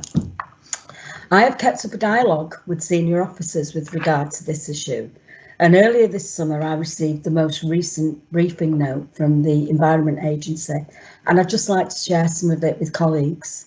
The EA have been working with its consultants to understand the flood risk in Preston and to develop measures that could be put into place to reduce that risk. They have produced a strategic outline case to determine viable options, and the options include flood walls, embankments and property level resilience measures. This strategy has assessed the initial viability of a flood scheme, as well as reducing a long list of options to a short one. The next step is to identify a preferred option in the outline business case, with the contract expected to be awarded late this year. Temporary defences are being investigated by the EA, who were asked to visit the site to see if they could be utilised here. An exercise took place on the 19th of the 8th.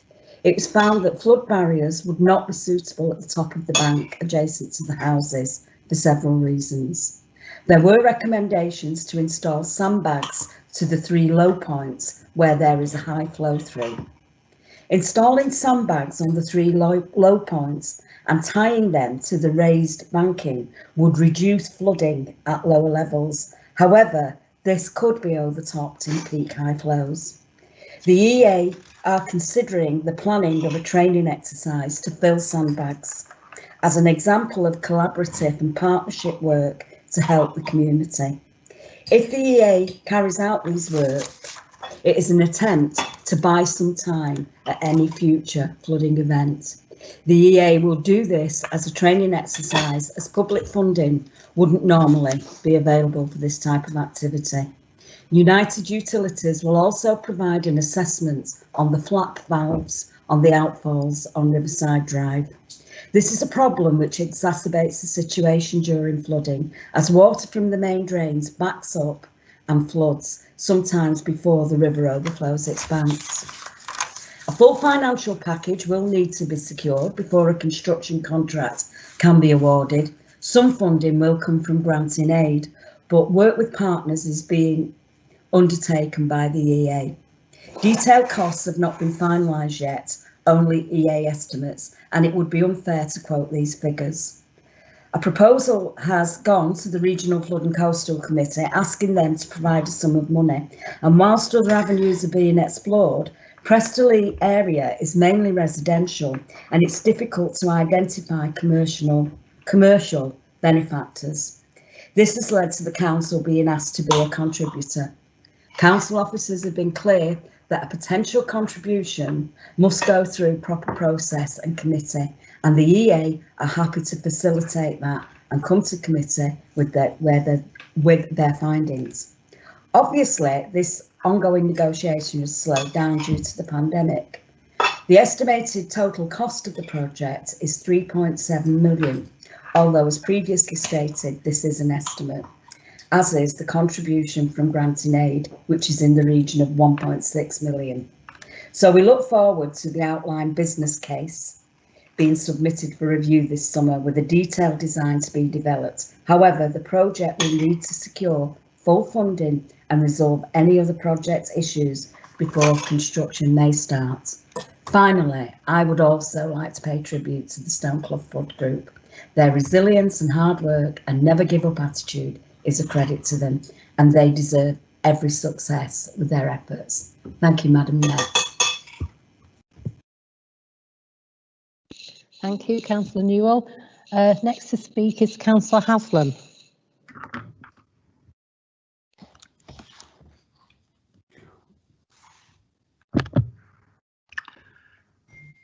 I'm pleased that Councillor Pattison has raised this subject, and she's raised many useful points and many important points, as has indeed Councillor Cunningham and Councillor Newell. And no one can deny the trauma and anguish anyone who has experienced being in a flood situation. The speed the flooding can occur, the terror of not knowing when it'll be over, what the effect will be on people's lives, the economic and emotional loss of property, when will lives get back to normal? Everything that can be done must be done to alleviate the risk of damage to people's lives. It is undoubtedly true that these events, which used to be calculated as once every 100 years, are occurring much more frequently. In the case of Preston, only 4 years after the last one. Obviously, climate change may be impacting on this. There's perhaps one aspect of this motion that I would like to question, and that is the government is not doing enough and not providing the resources. The government has and is providing unprecedented amounts of money to tackle and alleviate these situations. The pressing concern is that money is targeted properly and projects advance quickly enough to provide real protection for residents. In February, the government announced a package of measures, including grants and business rate relief to support people and businesses affected by the flooding during the winter floods. Flood-hit households were able to apply for up to £500 and 100% council tax relief for at least 3 months. Affected homes could also apply for up to £5,000 to help make them more resilient. And in the March budget, the Chancellor announced the next 6 years funding, which would see investment double from 2.6 billion to 5.2 billion. The argument, of course, is that we want and we need some of this money for Stoneclough and Prestonleigh. But Bolton Council granted 3 months council tax relief on all properties, and hardship allowance was granted to some householders. The council did an extensive clean-up of the area and removed bulky household items and replaced the refuse bins free of charge. There are difficulties in residents claiming the £5,000 a second time, as most people had claimed it in this December 2015 floods. However, Bolton officers are active in discussions with DEFRA officials to try and resolve the residents' cases. The urgent need is to get money targeted at Prestonleigh to reduce the risk to properties. And this, of course, has been raised at the Regional Flood Committee by myself and Councillor Cunningham, who is an active and outspoken representative of his constituents, pressing for an effective solution to alleviate the risk in the area. The facts are there's a lot of work, as Councillor Newall has said, has been going on. And I want to express my thanks for Bolton officer team for their efforts and, of course, the residents of the area. The Environment Agency removed an accumulation of gravel to enable a greater flow of water under the bridge. I've created a strategic outline business case which should assess the initial viability of a flood scheme in this location. As Councillor Newall said, it's anticipated that a contract for the next phase of identifying a preferred option is expected within 12 months. The EA conducted a trial on August 19th, which established that temporary flood barriers would not be suitable because of the topography of the area. The safety and effectiveness of deploying this type of defences and the stability of the banks were tested. They recommended installing sandbags to the 3 low points to reduce flooding. With this, I am advised there is no guarantees of its effectiveness. It may provide short-term reassurance, but our objective has clearly to be to work towards implementing a full scheme. We, as a council, will fully support an Environment Agency project at this location. We've been advised that the estimated total cost will be about 3.7 million, and Bolton probably will be asked to make a contribution. We need the Environment Agency to share with Bolton and residents exactly where they are up to with this project. We need to keep up the pressure for a successful scheme to be in place at Prestonleigh, and as such, I will support this motion. I think we've got the notion that this is not a motion for party politics, but one where the whole council of all parties should work together with our partners in government to provide a long-term solution. Thank you.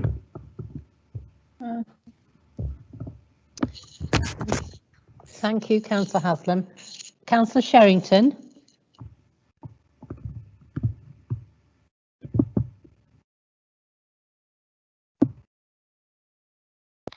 Thank you, Madam Mayor. I'd just like to say that I will be supporting this motion. However, I just think that I would like to say a few words about the fact that how seriously do people take climate change? Because I think if people have been taking it seriously enough, a few years ago, we probably wouldn't have had these buildings put down there in the first place. And I do think that the Environment Agency have a lot to answer for regarding this, because quite simply, when anything comes through for planning, then these people do actually have a say in these kind of things.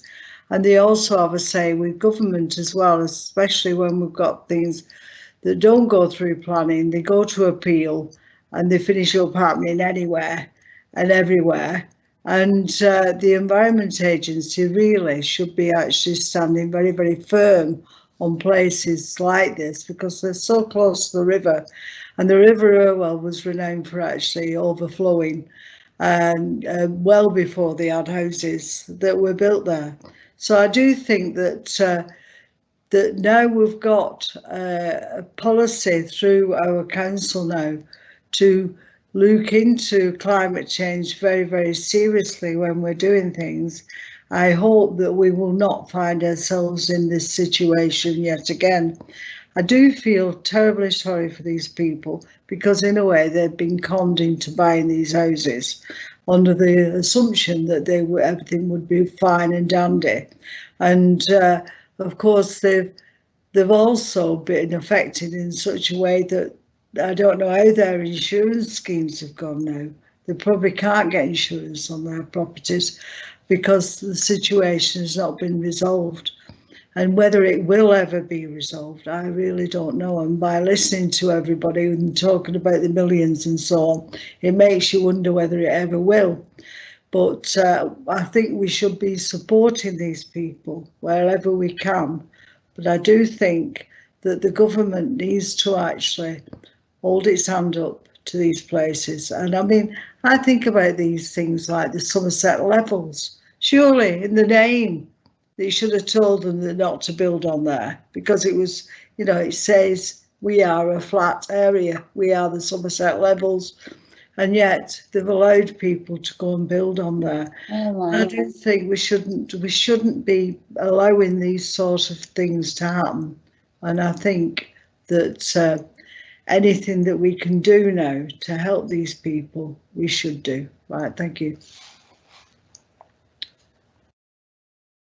Thank you, Councillor Sherrington. Councillor Heslop.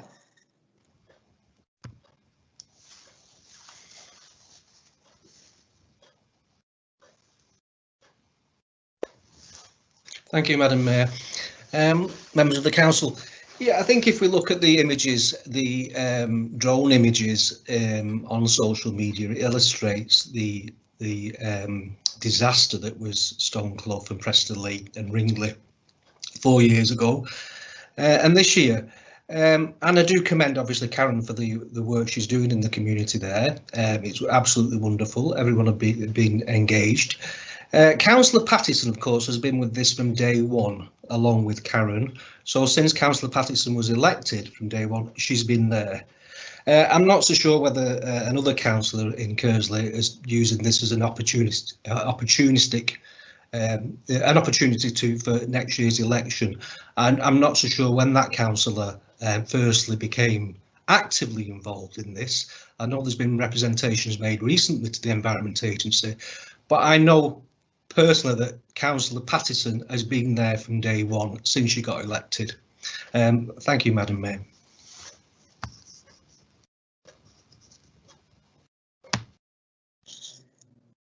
Thank you, Councillor Heslop. Councillor Greenosh.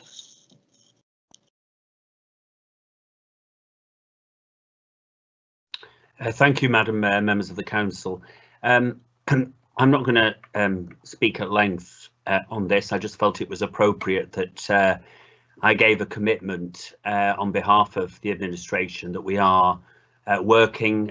Councillor Haslam has been involved in this for a great deal of time now and is committed, and we are as administration committed to seeing this reach a positive outcome. I visited the site. We all saw last year when the images started to appear on social media that the floods were happening again, and I'm pleased to say that council officers were down on site.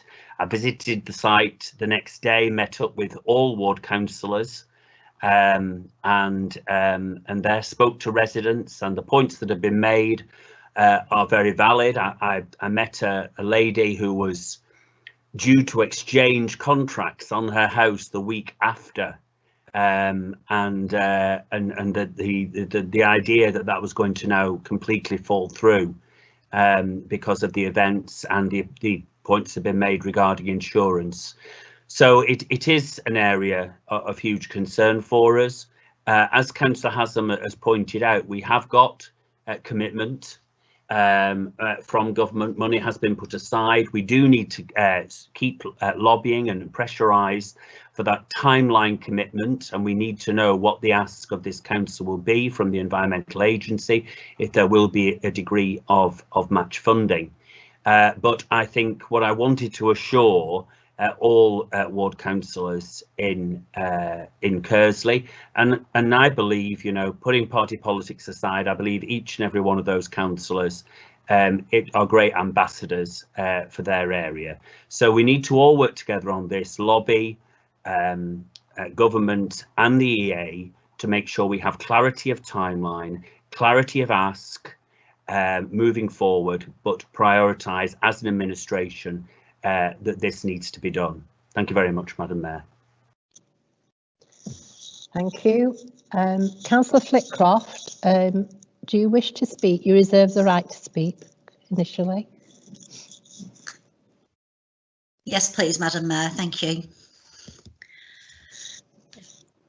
For those members who saw the BBC North West item on Monday, you will have had a reminder of the devastation that these residents have endured, not once but twice in just over 4 years. Our group have been and will continue to work closely with Karen Smith, Chair of Riverside Drive Flood Committee, and the residents. We need to secure the desperately needed commitment, funding and timing to get flood defences put in place. The residents of Riverside Drive deserve peace of mind and not to be living in fear of a repeat of Boxing Day 2015 or February this year, whenever it rains.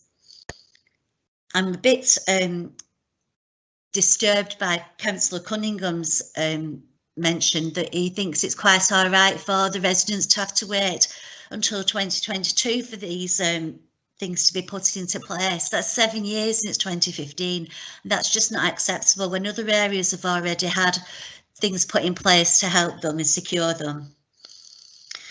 You will, I'm sure, have no hesitation in voting in favour of Councillor Pattison's motion tonight. This is a no-brainer. Do the right thing for the people of Stoneclough. Thank you. Thank you, Councillor Flitcroft. Councillor Pattison, do you want to use your right to reply? I do, please. Thank you, Madam Mayor. I'm quite disappointed. I mean, first of all, I want to say thank you to Councillor Haslam and also Councillor Greenouch for speaking common sense, because some things are not about politics. So I'm really disappointed with Councillor Cunningham using this as an opportunity to benchmark himself. So in answer to his questions, 1, this motion was originally tabled months ago. 2, I was acting on behalf of the residents as requested by residents. Surprisingly, this is what us councillors do. And 3, why was this information not given to the residents, especially Karen, seeing as she's the one who's worked actively on this for the last 4 years with no political motive? Thank you. Thank you, Councillor Pattison. The Chief Executive will now take the name vote.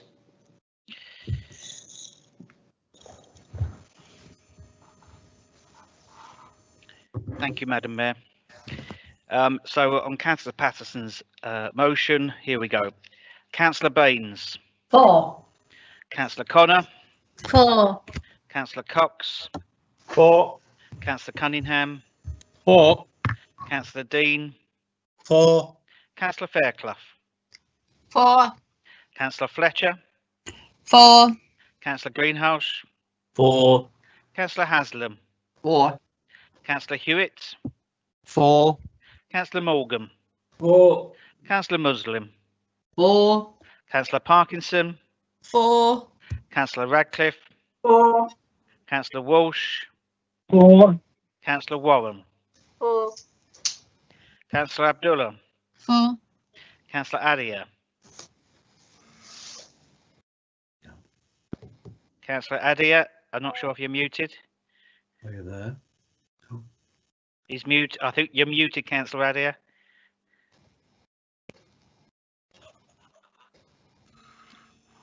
Councillor Adia, I'll try one more time and then we'll come back at the end just to see if you've been able to unmute yourself. Councillor Adia?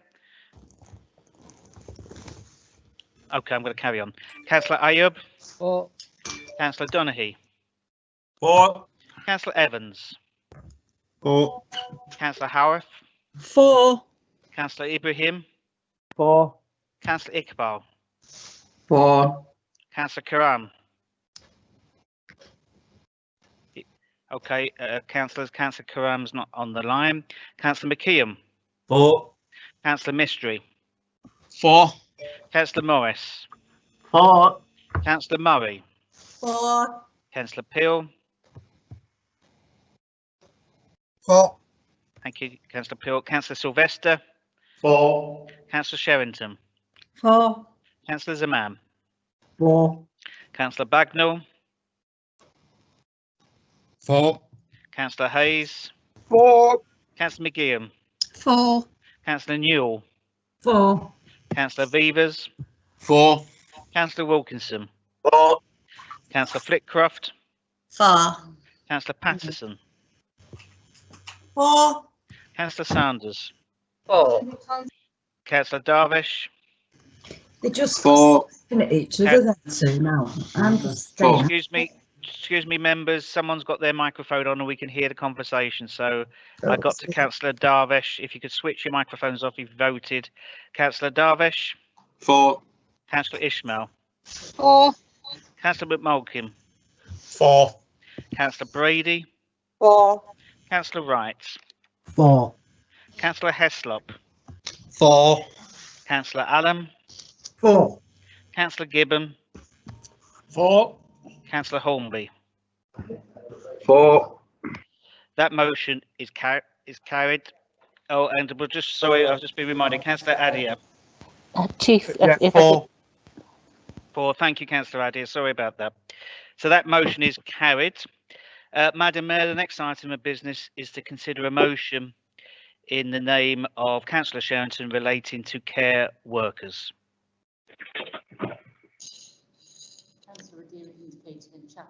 Councillor Sherrington?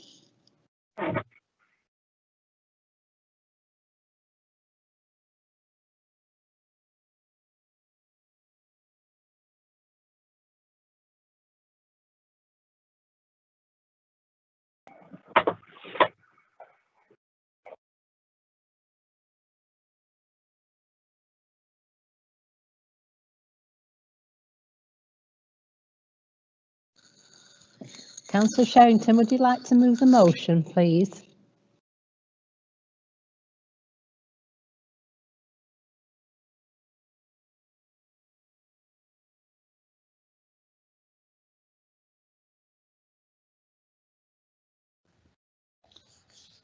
Oh. Have you got me now? Can you hear me? Okay, sorry about that. Something went wrong then, sorry. Hi.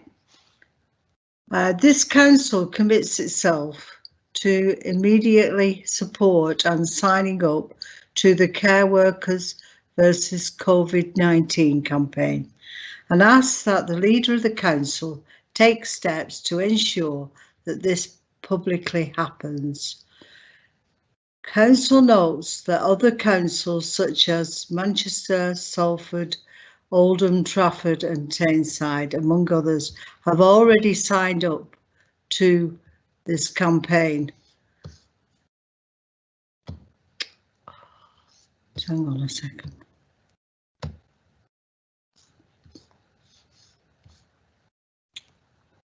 Sorry, I just lost what I was reading for a minute then, sorry.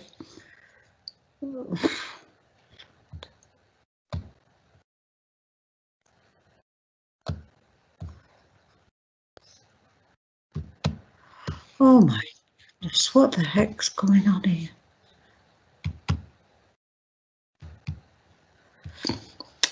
Council notes that the campaign calls for urgent action to be taken by council and other organisations to protect vital care workers and the elderly and those most at risk to the spread of COVID-19. Council notes that the aims of the campaign are Number 1, protect health.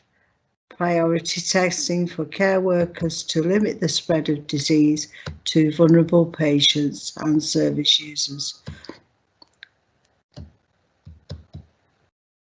Hang on.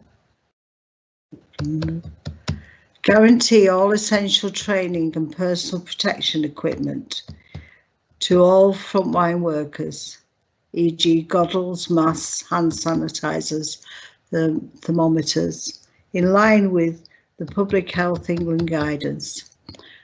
2, to protect pay, full normal pay to all those required by government guidance to self-isolate or who become ill because of COVID-19 in order to prevent unnecessary spread of infection. This includes all staff on 0 hours contract, bank or relief contracts or multiple contracts. 3, protect employment, ensure no one is dismissed or laid off for staying at home to care for themselves or their family. Absentee due to COVID-19 should be excluded from absence management triggers. Number 4, protect families, carers leave on full pay for workers caring for the dependents who has COVID-19 or for those whom childcare is unavailable. Council agrees with all of these aims and will do everything in its power to fulfil them. Thank you.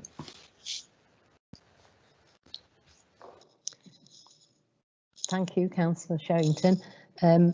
Councillor Donaghy. Thank you, Madam Mayor. I'd like to second the motion and speak immediately.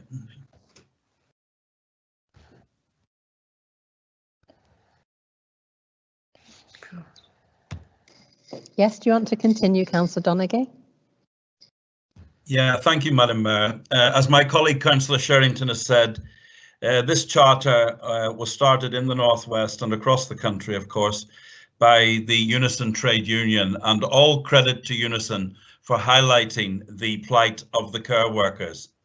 I would in no way wish to take away any of the credit from the frontline National Health Service, doctors and nurses who have worked tirelessly during this terrible pandemic that has struck the country. But then let us not forget the care workers who have been in the front line as well. And in some instances, we do tend to forget them. The protections that my colleague Councillor Sherrington has outlined are minimum protections we would ask at this time, that care workers are recognised for the magnificent contribution they have made during this pandemic and continue to make on a daily basis, and that we ask the council, and don't be put off by this, if the Conservative Council says to us, look, we don't actually provide a lot of care services, it's all done by our partners. Well, I'll tell you what, let's lead by example. Let us set the benchmark and let us encourage our partners to adopt these minimum standards and to show care workers across this borough, whether they work for us or for the private sector, that we believe that minimum standards, such as my colleague Councillor Sherrington has outlined and as put forward by the Unison Trade Union, should be adopted as a minimum. And it sends a very clear message from the whole council to all care workers. Well done. Thank you for your efforts, and please continue to keep up the good work. Thank you, Madam Mayor. Thank you, Councillor Donaghy. Next speaker is Councillor Howarth.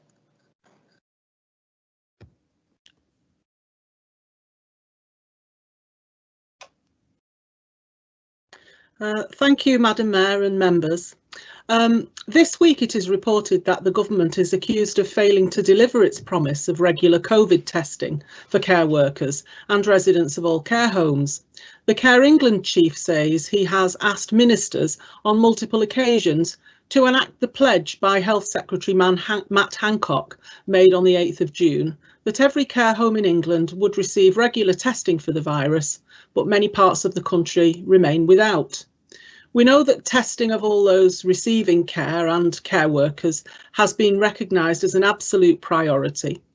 The government must get testing fixed across all care homes and ensure that everyone who receives care gets access to absolutely essential, regular and repeat COVID testing.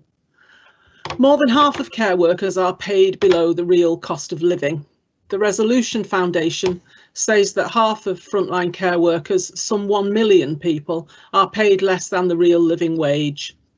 Fewer than half of all care workers earn a real living wage of £9.30 an hour, with no above inflation pay rises in care homes for around 10 years. There is endemic low pay for care workers, with unequal effect on women who make up 4 of every 5 care home workers. Rates of pay in care in the UK are mainly lower than other countries. The Women's Budget Group of the UK has highlighted that it is many women who are currently putting their lives on the line, and men, to deliver vital care during the pandemic. Yet the UK government considers that they are low skilled, they've said that, and unworthy of a living wage or a stable contract of work. Manchester and Salford councils have both signed up to Unison's Ethical Care Charter. Now, they were able to declare that they were working towards real pay improvement for care workers. At Salford Council in 2017, care workers at least 5 agencies contracted to provide social care there got a pay deal of an 11% pay rise. Salford Council, they say, have 300 care workers earning up to around £17,200 per year. Supporting the motion is the least we can do. We should demand change for the care sector. I know James Jamieson and colleagues at the Local Government Association are arguing just for levelling up on finance for parity with the NHS. Both sides in this argument make their case, but big change on social care is a good thing to aim for. The plan to connect health and social care is surely better for care workers.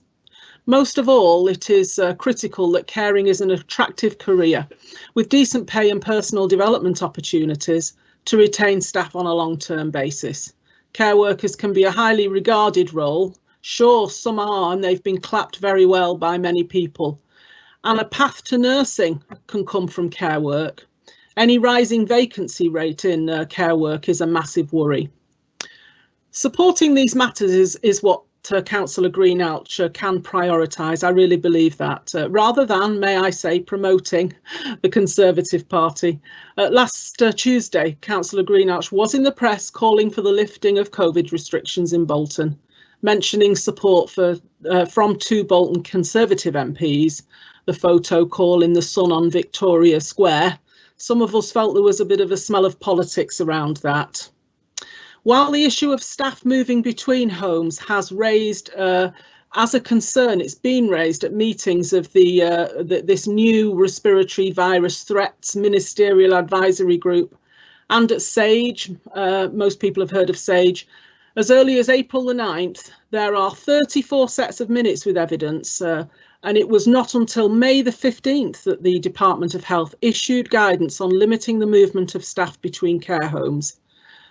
Care workers have been badly let down by that period of government. The Prime Minister could redress the £6 billion funding gap of social care in England and perhaps follow the Scottish Government's example in ensuring that all care workers are paid the living wage, not the government's current position, I'm afraid, which simply doesn't cover the cost of living. Unison's campaign on care workers, I'm supporting Councillor Sherrington and Councillor Donaghy's motion on this. The Unison campaign is for justice and for fairness for care workers.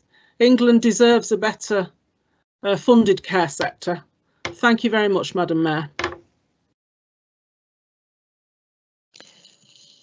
Thank you, Councillor Howarth.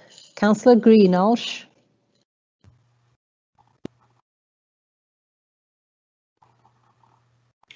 Thank you, Madam Mayor, members of the Council. First of all, before I go into the detail of the motion, can I assure Councillor Howarth I attended no photo call on Victoria Square. I've been nowhere near Victoria Square since all this pandemic started. It was an old photo from when we took control of the council, and I haven't been involved in any photo call. I don't know what appeared in the national press with myself and 2 MPs, but I've been involved in no photo calls during this pandemic. So I just wanted to put that matter straight.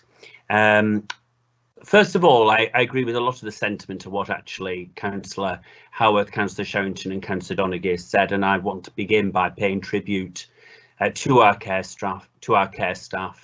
I think one positive, if there are any positives to be got from COVID-19, is that there has been a degree of parity in terms of how the public, the wider public, respond to not only NHS staff, but include with that the care sector. And that just isn't in care homes, but that's also home care. So I think we should all aspire to increasing the profile of the sector and making sure they receive their full worth. So that is the backdrop to what I'm saying. That's my belief. And I think there's some way to go on that, but I think we should all, as a council, I'm presuming, be pretty unified in looking to achieve that. The problem with the pledge is that we are very conscious as the administration. We do not want to commit to something that we cannot deliver on. Why would anyone want to do that? We have given assuredness, and I had correspondence with with Andrea Egan at Unison over this, and gave a degree of absolute commitments that this council were doing, and the liaison that we were having with care staff. And that is commitments around priority testing for care workers and the guarantee of essential PPE for all frontline workers. And I absolutely remain committed to that. And I think we can be very, very proud in Bolton, actually, of our record on PPE during this crisis. But we have to accept the reality that we have over 40 care homes, of which we as a council only run 3. And to make a commitment on pay is not possible for us. We can certainly advise, and we have done that when extra grants have been passed down to the care homes, and evidencing the way in which that money can be spent on supporting those staff who are off for whatever reason, which includes symptomatic of COVID-19. And I know our Director of Adult Services has led on that communication and done a fabulous job, and I want to pay credit to Rachel and the team for all the work they've done and the liaising with the care homes, and also with my exec member who has led from the front on this, obviously with huge experience himself in this field. And I want to say, and this is the crux of the matter here, if this pledge was put to us in such a dialogue that could have said we will strive to achieve this, as it looks like Manchester and Salford have been allowed to do, then we would have definitely looked at it with a different view. But that option was not given to us. The option was the wording that was given, and it was very much a view of, for us as administration, supported by the officer team, that it was not tenable for us to sign something that we could not deliver on. And what council would want to take that action? We have given commitments.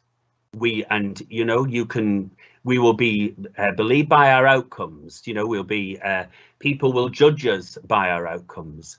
We have made commitments to the service, and I believe we've followed through with those commitments, and we will continue to lobby as Councillor Donaghy spoke. And I realise he's put a slight amendment, Councillor Donaghy, to the motion tonight. But of course, Councillor Sherrington, in the mover of this motion, is saying very much that she calls on the council to sign the pledge. And in its current wording, although we agree in many ways of the principles behind it, it is just not viable for us as a local authority to sign up to something which we do not control.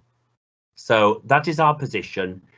I hope this will not be presented, or I'm sure it will, in that this will be presented as something that we are not supportive of our care industry. We are absolutely supported and committed and owe them an incredible debt of gratitude for the work they've done during the pandemic. So I'll finish there, but unfortunately, we won't find it possible to support the motion. Thank you. Thank you, Councillor Greenosh. Councillor Peel.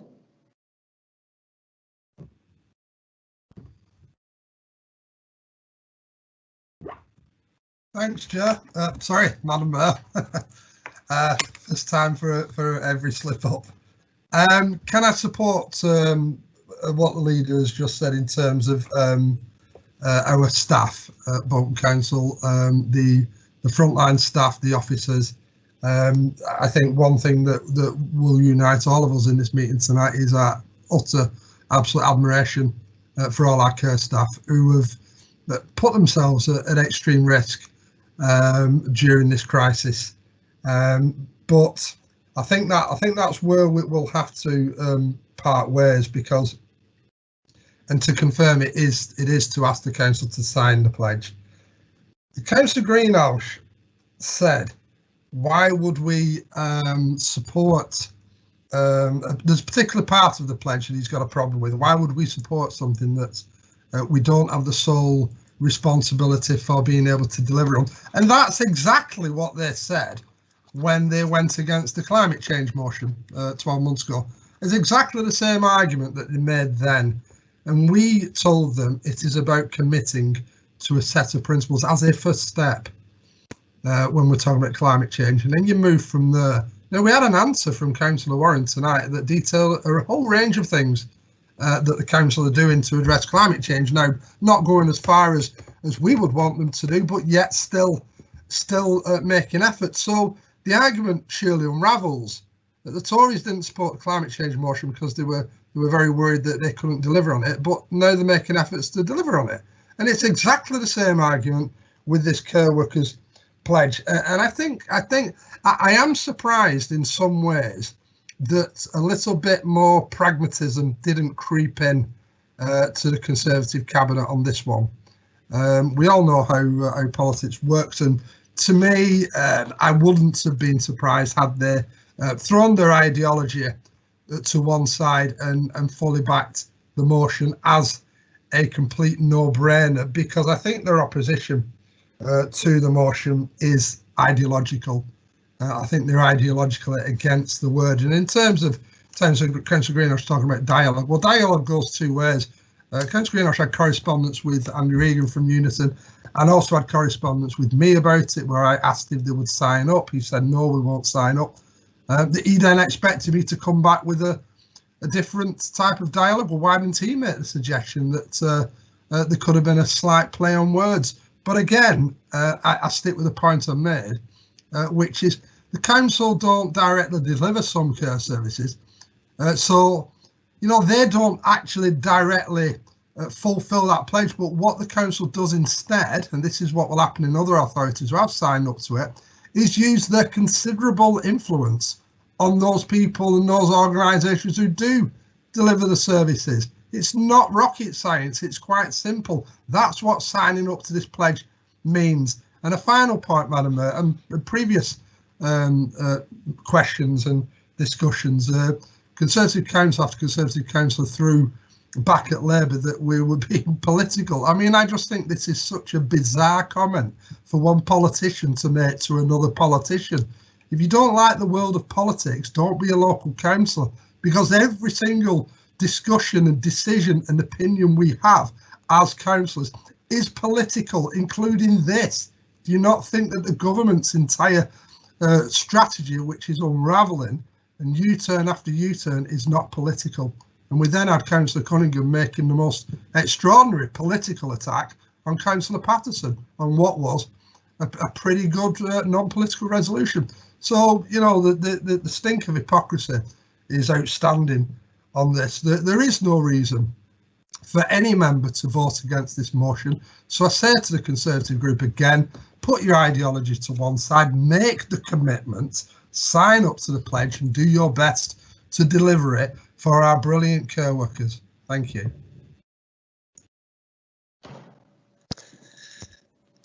Thank you, Councillor Peel. Councillor Morgan.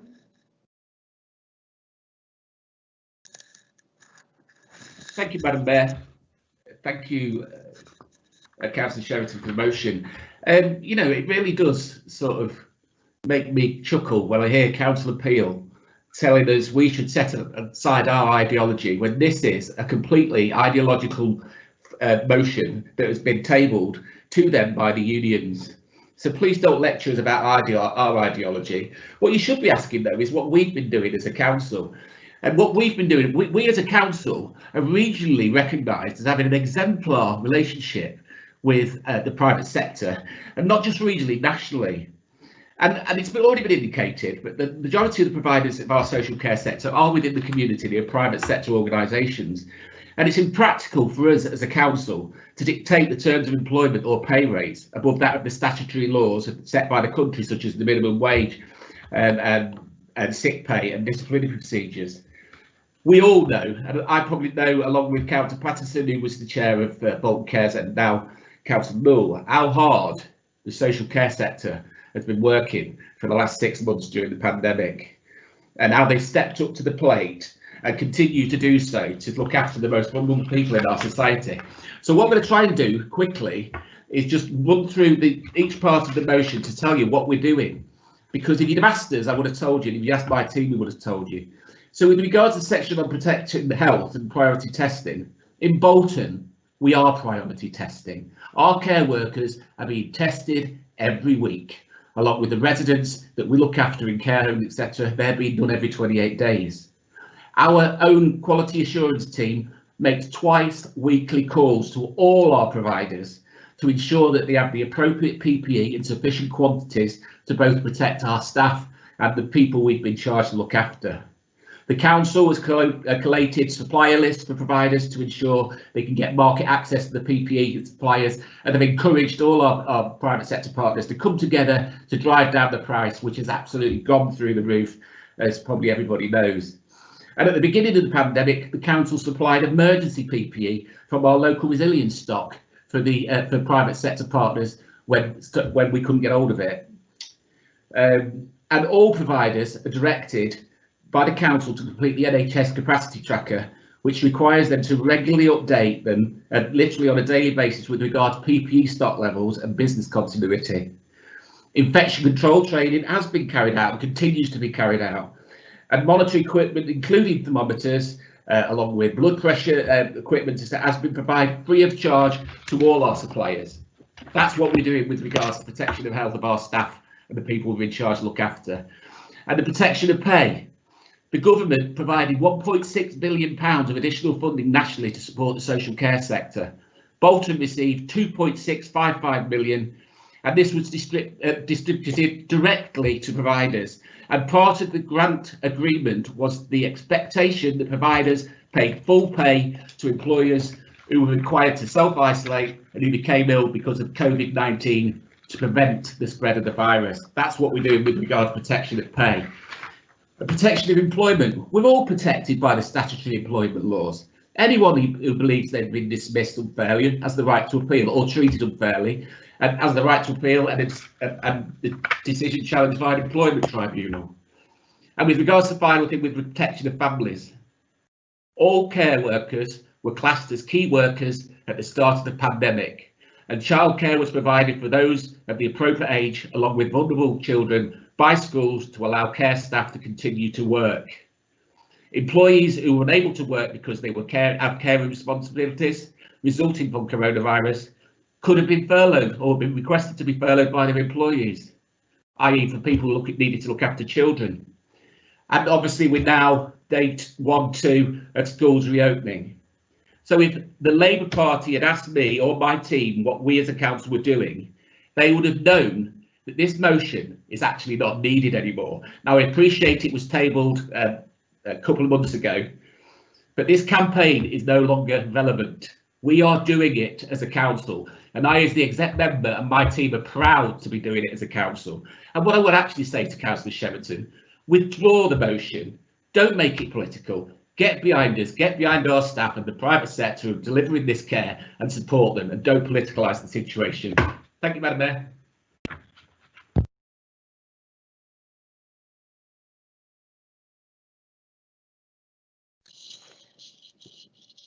Am I?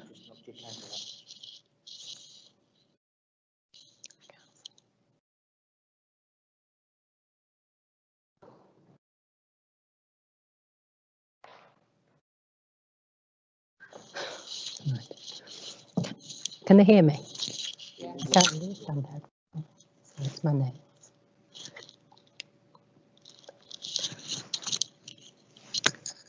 Okay, sorry about that technical hitch. Councillor Newall.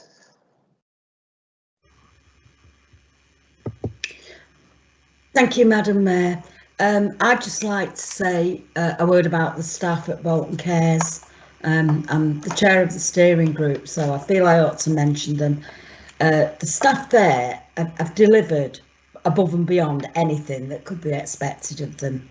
They've adapted all the time, delivering service for the people that they care for. The role of daycare has changed immensely, but the staff at Bolton Care still deliver. There are many, many challenges for the future, none more than the issue of the delivery of daycare.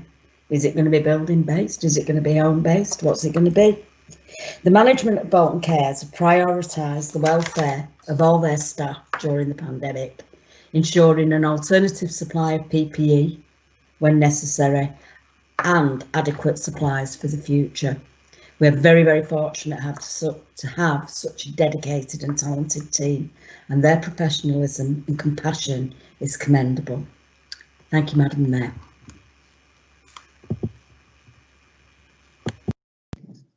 Thank you, Councillor Newall. Councillor Wilkinson.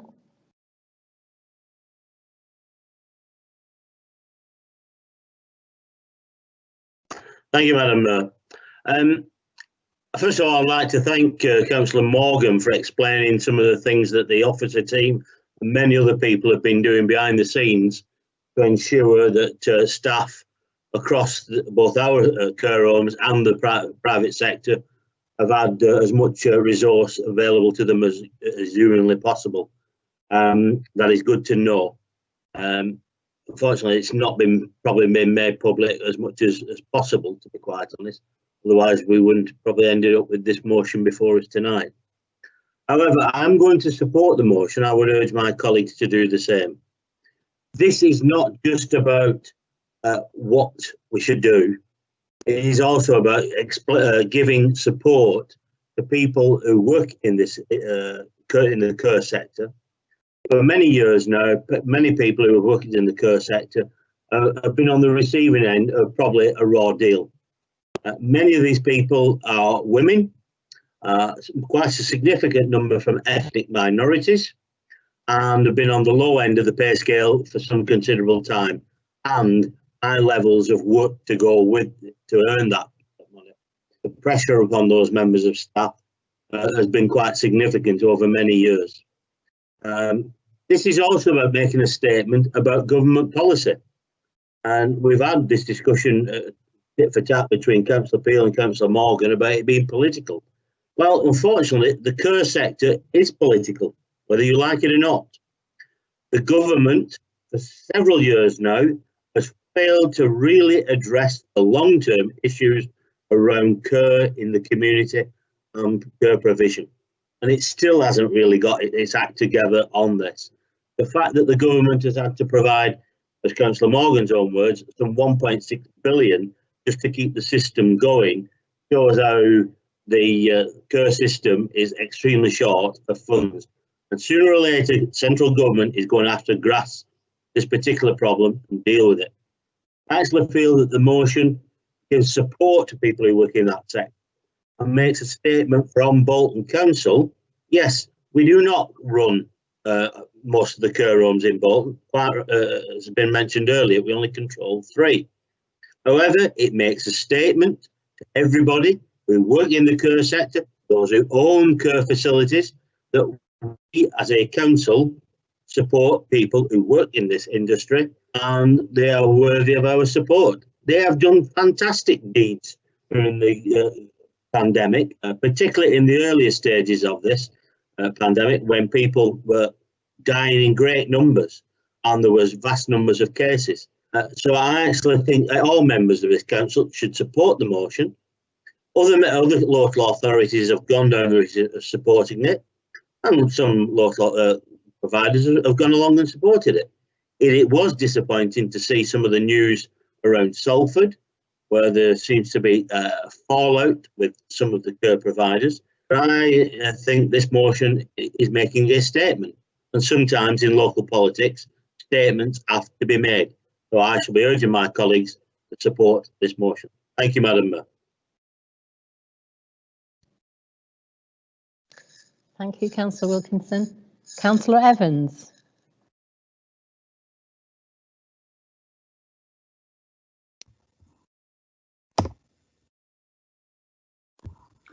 Thank you, Madam Mayor. Council members, well, it won't be surprised to know I'll be supporting this motion on a number of reasons, but I just want to draw attention really to some of the sort of language that's being used this evening. So when we talk about making statements, and you know, it's no secret that there's been some serious major U-turns in Bolton in the last 12 hours in terms of policy and decisions. And what I would like to say, if the leader of the council is hung up on words and he can't adapt to this pledge, I'm sure there's a form of words that could be looked at, but that requires engagement, of course, engagement with the, you know, with the stakeholders. Before I was a councillor, I had as a comment to another agency where I was engaged in what we call an employment charter, which was a standards contract. And it was predominantly in the private sector, believe it or not in the public sector. And what that did was put together a set of guidance for employers, and they, you know, they did appreciate it, that gave them a charter of best practice. And I think that's what we're really looking at here. So the public have got confidence that when they go to a care home, that the actual employer is treating their staff respectfully, and therefore is in a good position to treat the client respectfully. So, you know, in terms of vested interest, I don't have any. You know, to put that on the record, I just would like to see more of a public appreciation and the council leading by example, because I think we're in a position to do this. We only control 3 care homes, as I'm being advised, but our influence and reach is far, far beyond that. Because if that wasn't the case, we wouldn't sign up to many agreements or many charters. So we are in a position to influence, and we should use that influence in a positive way. These key workers, as I call them, it's a completely robust job, and it's a robust environment. And in the end, it's a dangerous job these days. It never used to be, but it is now, with the viruses and the pandemics, etc.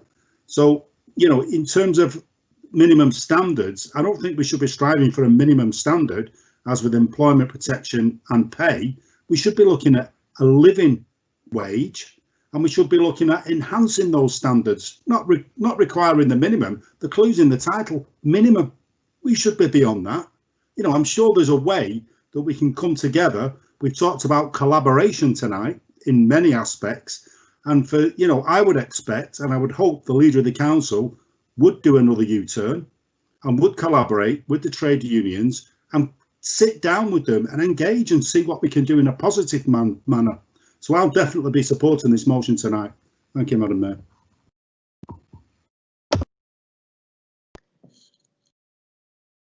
Thank you, Councillor Evans. Councillor Sherrington, do you wish to use your right to reply?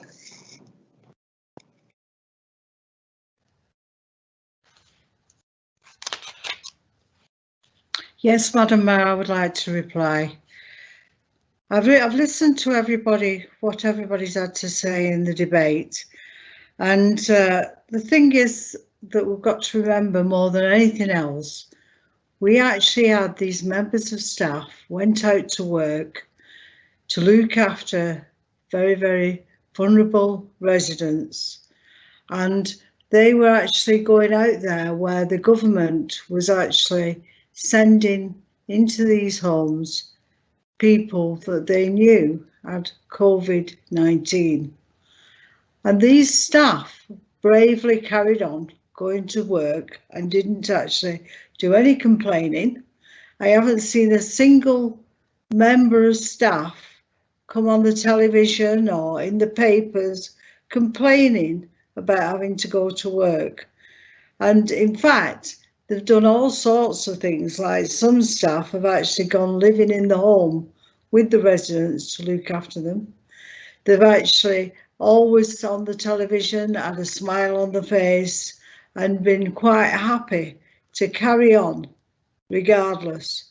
And I think these frontline staff are exceedingly brave. And if there's nothing else that we could do, surely we can actually turn around and say, we will try our best. And I mean, it's like David Evans has just said, Councillor Evans has just said, show best practice. Show these people that we give them this support. And if Andy Morgan, Councillor Morgan is saying, well, we're doing all this anyway, well, let's sign, why not sign the pledge? You know, to say to these people, this is what we are doing for you. And surely that sends out a wonderful message to everybody in Bolton that we're here to support this frontline brave staff, and we will continue to support them because this COVID-19 has not gone away. So, you know, this is going to continue for quite some time, but also people who need this care don't disappear either, because quite simply, it's a growing area, the amount of people who are going to be needing care. And I just believe that we should actually make that opportunity to actually show the people of Bolton how we feel about the people who are there for us in our hour of need. And I hope that David Greenhouse can take see what Boris Johnson has done over the last few months about keep U-turning on what he's thinking. And I hope that Councillor Greenhouse now can do a big U-turn and decide that they will sign up, his party will sign up to this pledge. Thank you.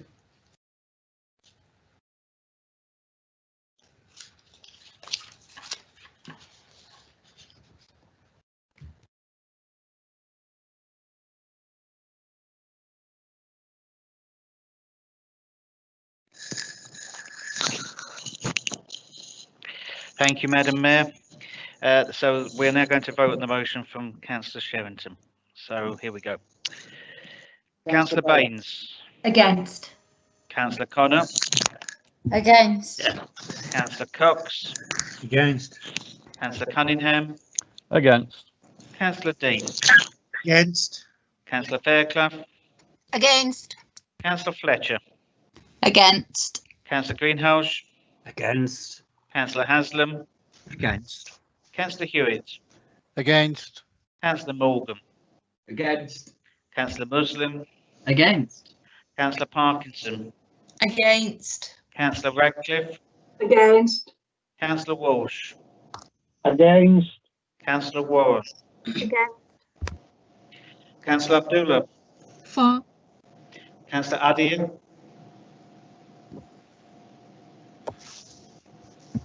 Councillor Adia. Again, not sure if we've had some technical problems or whether Councillor Adia is muted. We'll come back to Councillor Adia. Councillor Ayub. For. Councillor Donaghy. For. Councillor Evans. For. Councillor Howard. It's me, it's me. Councillor Ibrahim. For. Councillor Iqbal. You rang me. For. Excuse me, Councillor Iqbal, apologies. Whoever the councillor is on the phone, on the system, can you mute your microphone, please? It's interrupting the vote. Councillor Iqbal. For. Councillor Karam. For. Councillor McKeon. For. Councillor Mistry. For. Councillor Morris. For. Councillor Murray. For. Councillor Peel. For. Councillor Sylvester. For. Councillor Sherrington, 4. Councillor Zaman, 4. Councillor Bagnall, 4. Councillor Hayes, 4. Councillor McGeehan, 4. Councillor Newell, 4. Councillor Vivers, 4. Councillor Wilkinson, 4. Councillor Flitcroft, 4. Councillor Pattinson, 4. Councillor Sanders, 4. Councillor Darvish, 4. Councillor Ishmael, 4. Councillor McMulkin. 4. Thank you, Councillor McMulkin. Councillor Brady, 4. Councillor Wright, 4. Councillor Heslop, 4. Councillor Allen, Against. Councillor Gibbon, 4. Councillor Hornby, Councillor Hornby, 4. Councillor. Thank you, 4. Councillor Hornby. Thank you. And then, last but not least, again, I'm going to try Councillor Adia. Yeah, I've managed to unmute. I'm 4, please. Thank you, Councillor Adia. That's fantastic. Okay, we're just waiting for confirmation. Yeah. So the motion is carried. Madam Mayor, the next item of business is to consider a motion in the name of Councillor Wilkinson relating to railway provision.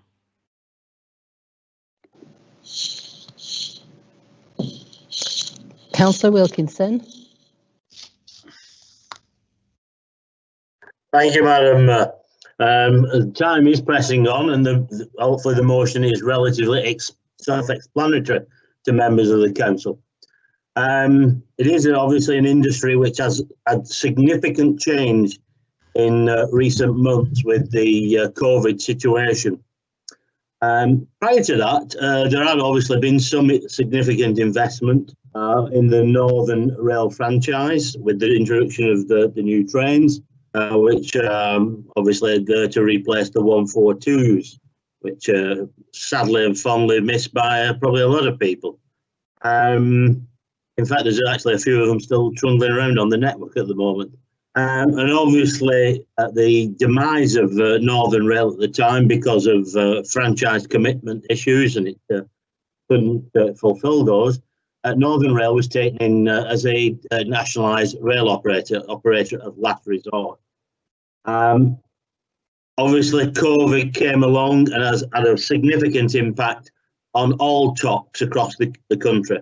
Virtually all franchise TOCs were therefore brought into the emergency management contract, and most TOCs are still operating under that system at the moment. Virtually a nationalised railway by the back door, because every TOC does what the government says.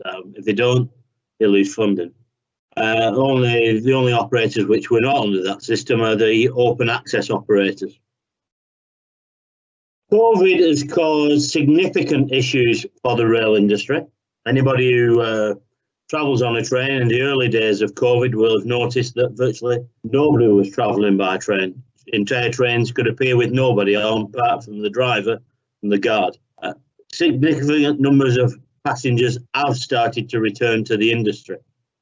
However, even though Northern Rail had new investment with two of its new fleets, large parts of Northern's rail running stock is in fact 30 plus years old, just the same age as in fact the dreaded and hated 142 class. And whilst we're in the COVID situation, there is an opportunity government to invest. We've seen investment from the government in a whole range of things, some of it frivolous, some of it quite good, others actually just bizarre to say the least. And one of them, I believe, should be to invest in our rail network, in our public infrastructure. If this was London, it obviously would see Crossrail 2, and where billions upon billions are pumped into that system. Where in the north of England, we are still running on, in some cases, poor track, poor signalling, and poor trains, which are 36-year-old and more.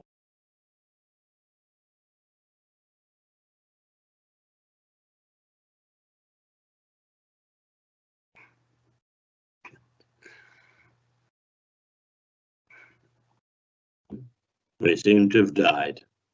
Nope, we're back.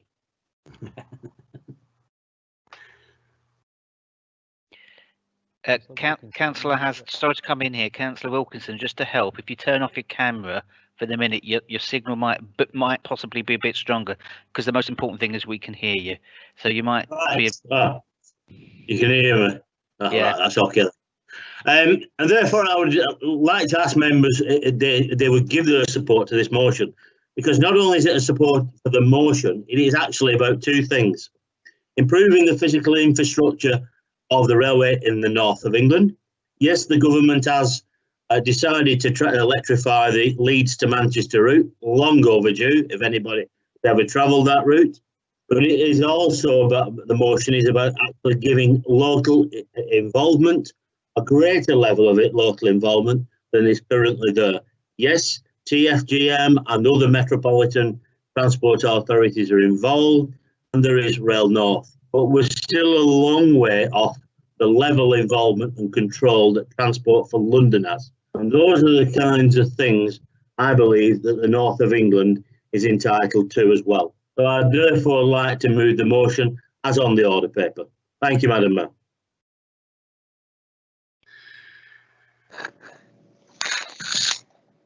Thank you, Councillor Wilkinson. Councillor McGowan, sorry. Thank you, Madam Mayor, councillors. I formally second the motion and reserve the right to speak. Thank you. Councillor Haslam.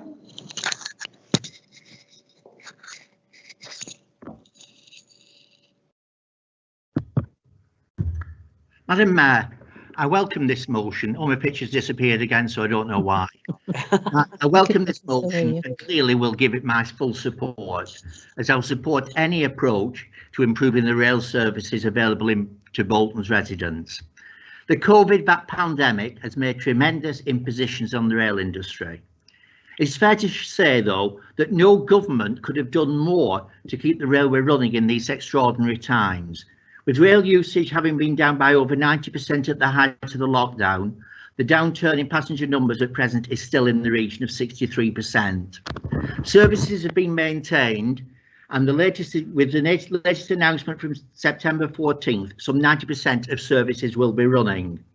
The performance for Northern has never been higher at 95%, and most services through Bolton now are on new or newly refurbished stock. The airport and Blackpool North services now have 6 carriages. If we are to rebound and recover from the impact of COVID, there needs to be an emphasis on infrastructure. As part of the government's emergency measures already announced, it's £10 million for development funding to help tackle congestion in the Castlefield Chord, which of course is of critical importance for Bolton's rail services. The government is picking up the financial shortfall in this extraordinary situation. Northern, as Councillor Wilkinson has stated, is being run by the government as operator of last resort. Railways are now higher up the national agenda than for over half a century, and for what they can do to progress the economic situation of the country, to provide a quicker, greener, safer alternative to other modes of transport. The Conservative manifesto promised rail many tens of billions of pounds in investment, also promising that the complicated franchising model will be scrapped in favour of a simple, more effective rail system, and also giving more control of local services to local people. The government's commissioned the Williams report to look at the whole structure of railways. The vision is to have a world-class railway working as part of a wider transport network and delivering new opportunities across the nation. This report is due to be published soon. Clearly, it's been impacted by the COVID pandemic, and this by necessity has created a different dynamic in the debate on the future of rail. It is essential that the passenger should be at the fore of the review, with reliability and punctuality, together with value for money and transparency at the top of the priority list. An interesting sentence in the Williams review sums up the goals.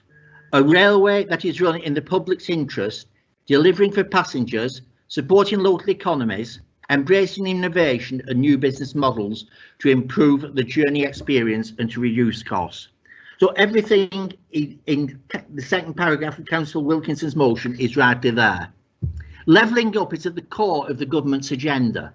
Our aim is clear: to provide upgrade transport in the city regions to make them, quote, as good as London's.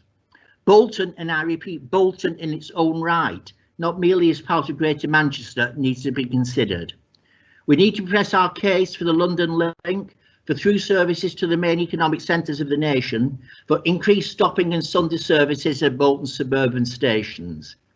We have got the Scottish services back. We need to get them all stopping at Bolton. I've written to TPE imploring them to implement this. The government is doing a lot in levelling up with the Northern Powerhouse. All the rights objectives are there. We now need to ensure they are implemented.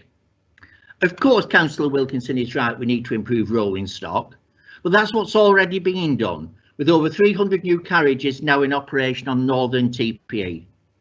Finally, I would like to comment briefly on the Metrolink.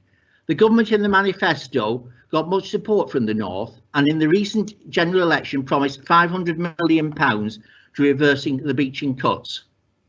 Through the offices of Mark Logan MP, we have already applied for a grant for £50,000 for a feasibility study to link Bolton with Bury and Ratcliffe by Metrolink. It's our early days, but our intention is clear. Bolton needs a public rail system which will serve this town well and progress our regeneration agenda. Thank you.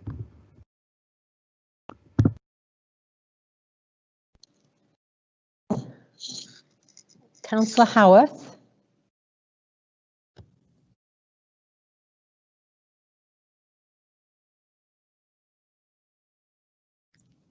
Thank you, Madam Mayor and members. The gap between per capita transport spending in London and per capita spending in the North has increased in the last 10 years. If the North had seen the same per person investment as London over the last decade, it would have received £66 billion more. That is staggering inequality on transport spending, and it lasted 10 years of this government, and I'm hoping to hear, also in the right of reply or in speeches, how come in coalition government that starving of finance for rail in the North was attributed equally to the Liberal Democrats.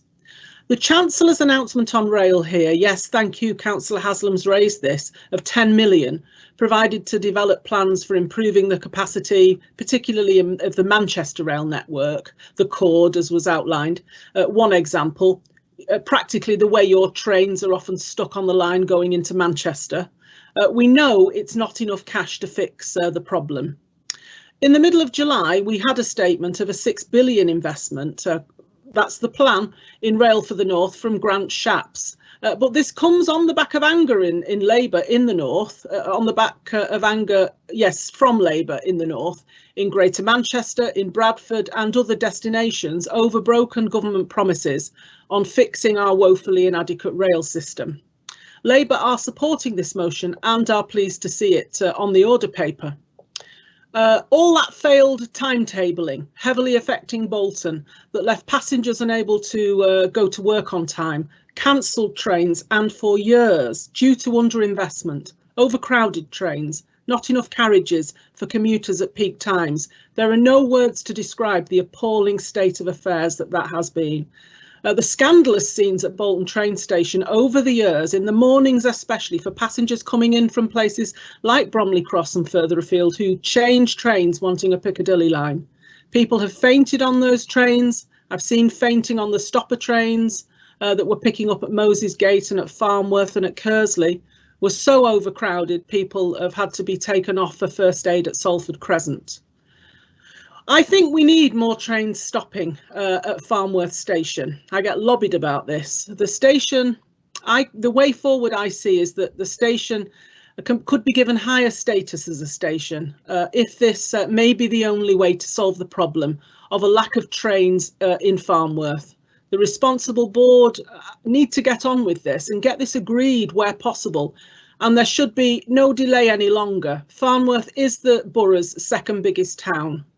So separate out its station and give it the economic attention it deserves. Now, there will need to be dialogue, of course, with the public and with ward councillors, and Councillor Wilkinson's motion particularly asks us to think about the whole business of debate with the public and what they want. As I say, I have been lobbied, but there'd need to be public discourse on this. It may mean Moses Gate and Kersley not getting more trains, I don't know, but at least we'd get one main station in the south, Farnworth, with more than one train an hour. Boris Johnson told us he's bringing an end to pacer trains in Bolton. He did it last year, saying they'd be gone in February 2020. Then he came back on TV at the beginning of July, telling us the pacer trains will be gone by next year. Will pacers be fully gone by next year? Are rail staff feeling very let down on pacers in the north? Rail fares are going up again in January 2021 for the majority of regulated tickets, and average fares have increased by 42% since 2010, despite what I've reminded everybody about the train service we've had to put up with. Those train ticket prices have risen 2.5 times faster than wages have. We need an affordable and more flexible fare structure. The Shadow Transport Secretary is a Northerner and a former council leader in Oldham. He is excellently placed to lead Labour transport policy, fully understanding its importance for the economy here. And as this motion states, consider the options and the models that can make a sensible structure for the railways in the UK. There's nationalisation policy and there's a root and branch review of rail industry policy, which recommended fully replacing the current system of franchising.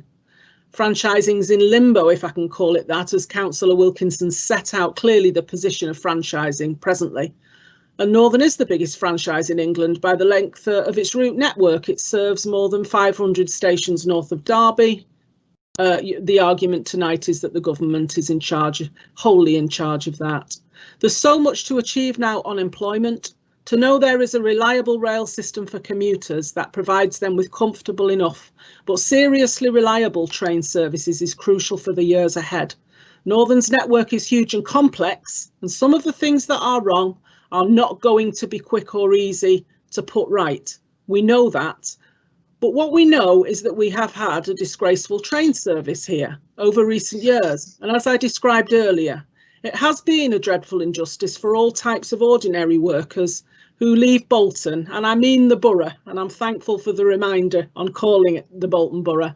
Those who leave the Bolton Borough by train. Sorry, Councillor Howard, could you draw to a close, please? You've had 5 minutes. Thank you. Yes, Madam Mayor. So for those who leave the Bolton Borough by train to make a living every day, we need a better rail service. Thank you, Madam Mayor. Thank you. Sorry to stop you in your flow. Councillor Walsh, please. Thank you, Madam Mayor, members of the council. I'm not going to repeat the excellent contribution from Councillor Haslam, who sums up adequately the change situation. It was only this morning in the press that we read that a Great Western is nearer to a nationalisation programme in order to bring greater control over the rail network. And clearly the investment made by this government in recent months and years has been important in terms of moving forward progress with some interesting and exciting rail links. It's interesting, if we look over the years, it was a Conservative government that started Metrolink.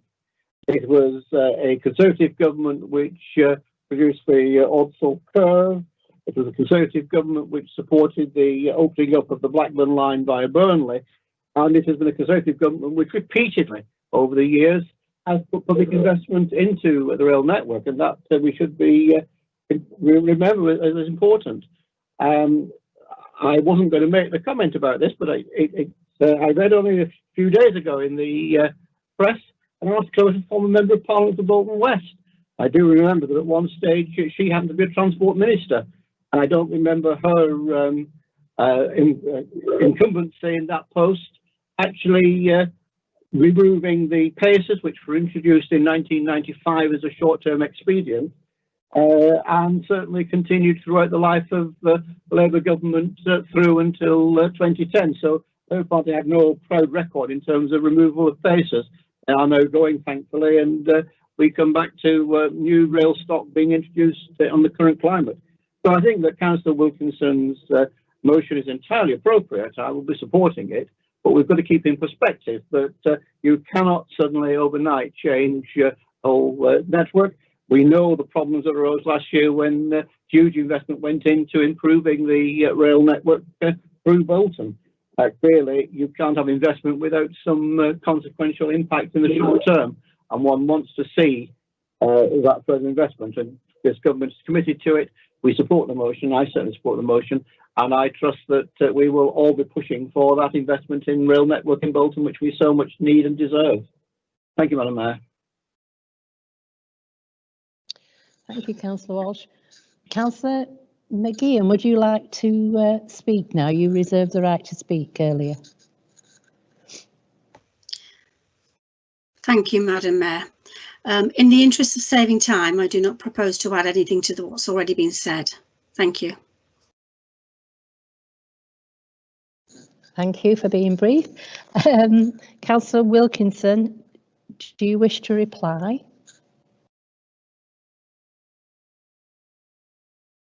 Thank you, Madam. Just a few points. Just to clarify, Councillor Walsh, it was 1985 when the PACER was introduced, not 95. It might feel a bit sooner, but it was actually a lot longer.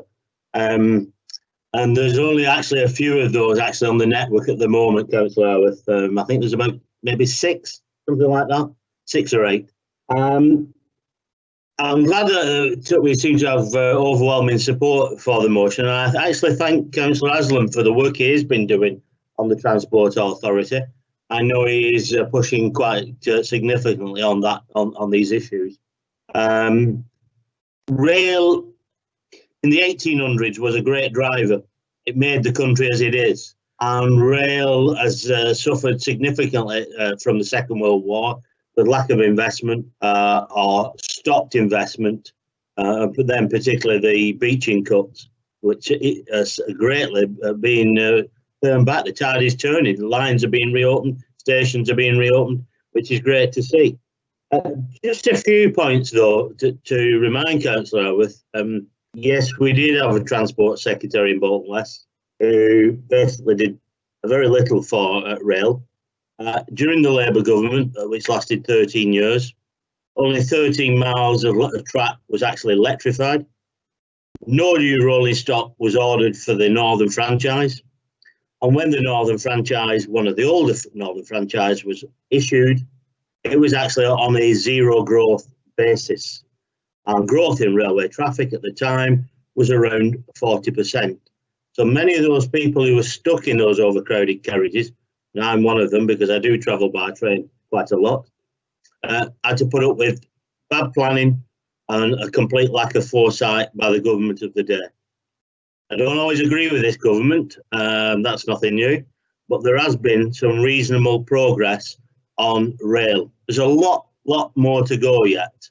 So I'm glad to see that most people are actually supporting the motion tonight. Thank you very much, Madam Mayor.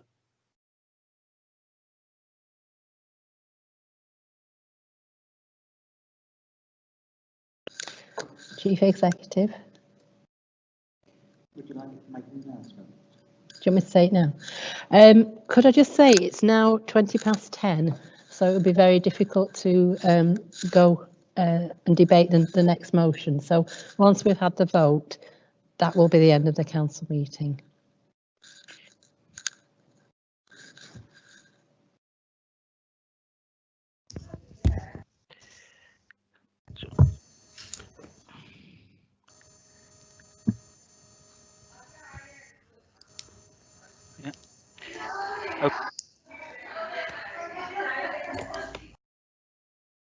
No.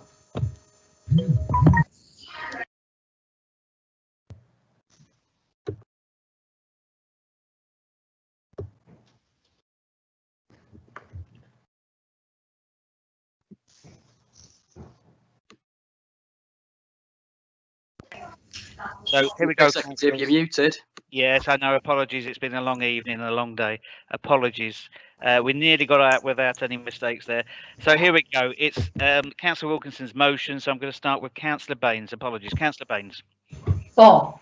Councillor Connor. Councillors, if you could mute your microphones, please, because we're picking up a lot of background noise. It's not respectful of other councillors making their votes.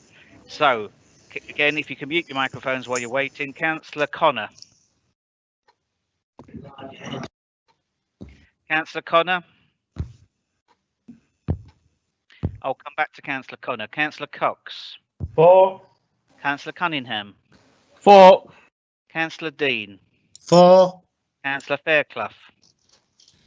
4. Councillor Fletcher. 4. Councillor Greenhalgh. 4. Councillor Haslam. 4. Councillor Hewitt. 4. Councillor Morgan. 4. Councillor Muslim. 4. Councillor Parkinson. 4. Councillor Radcliffe. 4. Councillor Walsh. 4. Councillor Warren. 4. Councillor Abdullah. Councillor Abdullah.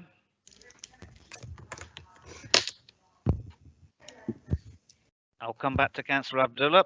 Councillor Adia. Councillor Adia. Okay, I've got, we're going to have a long list here. Councillor Ayub. 4. Councillor Donaghy. 4. Councillor Evans. 4. Councillor Howarth. 4. Councillor Ibrahim. 4. Councillor Iqbal. 4. Councillor Karam. 4. Councillor McKeon. 4. Councillor Mistry. 4. Councillor Morris. 4. Councillor Murray. 4. Councillor Pill. 4. Councillor Sylvester. 4. Councillor Sherrington. 4. Councillor Zamam. 4. Councillor Bagnall. 4. Councillor Hayes. 4. Councillor McGeehan. 4. Councillor Newell. 4. Councillor Vivers. 4. Councillor Wilkinson. 4. Councillor Flitcroft. 4. Councillor Patterson. 4. Councillor Sanders. 4. Councillor Darvish. 4. Councillor Ishmael. 4. Councillor McMulkin. 4. Councillor Brady. 4. Councillor Wright. 4. Councillor Heslop. 4. Councillor Allen. 4. Councillor Gibbon. 4. Councillor Hornby. 4. And just for completeness now, patience please. Councillor Connor. 4. Thank you. Councillor Abdullah.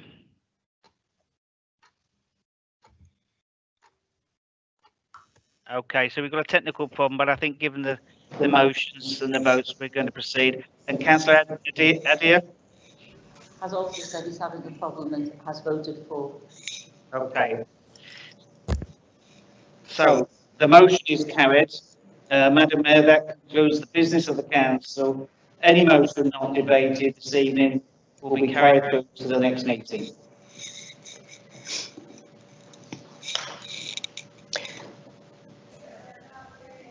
Thank you for your attendance this evening. Thank you for all your constructive comments. And that is the end of the council meeting. Thank you. Thank you, Madam Mayor.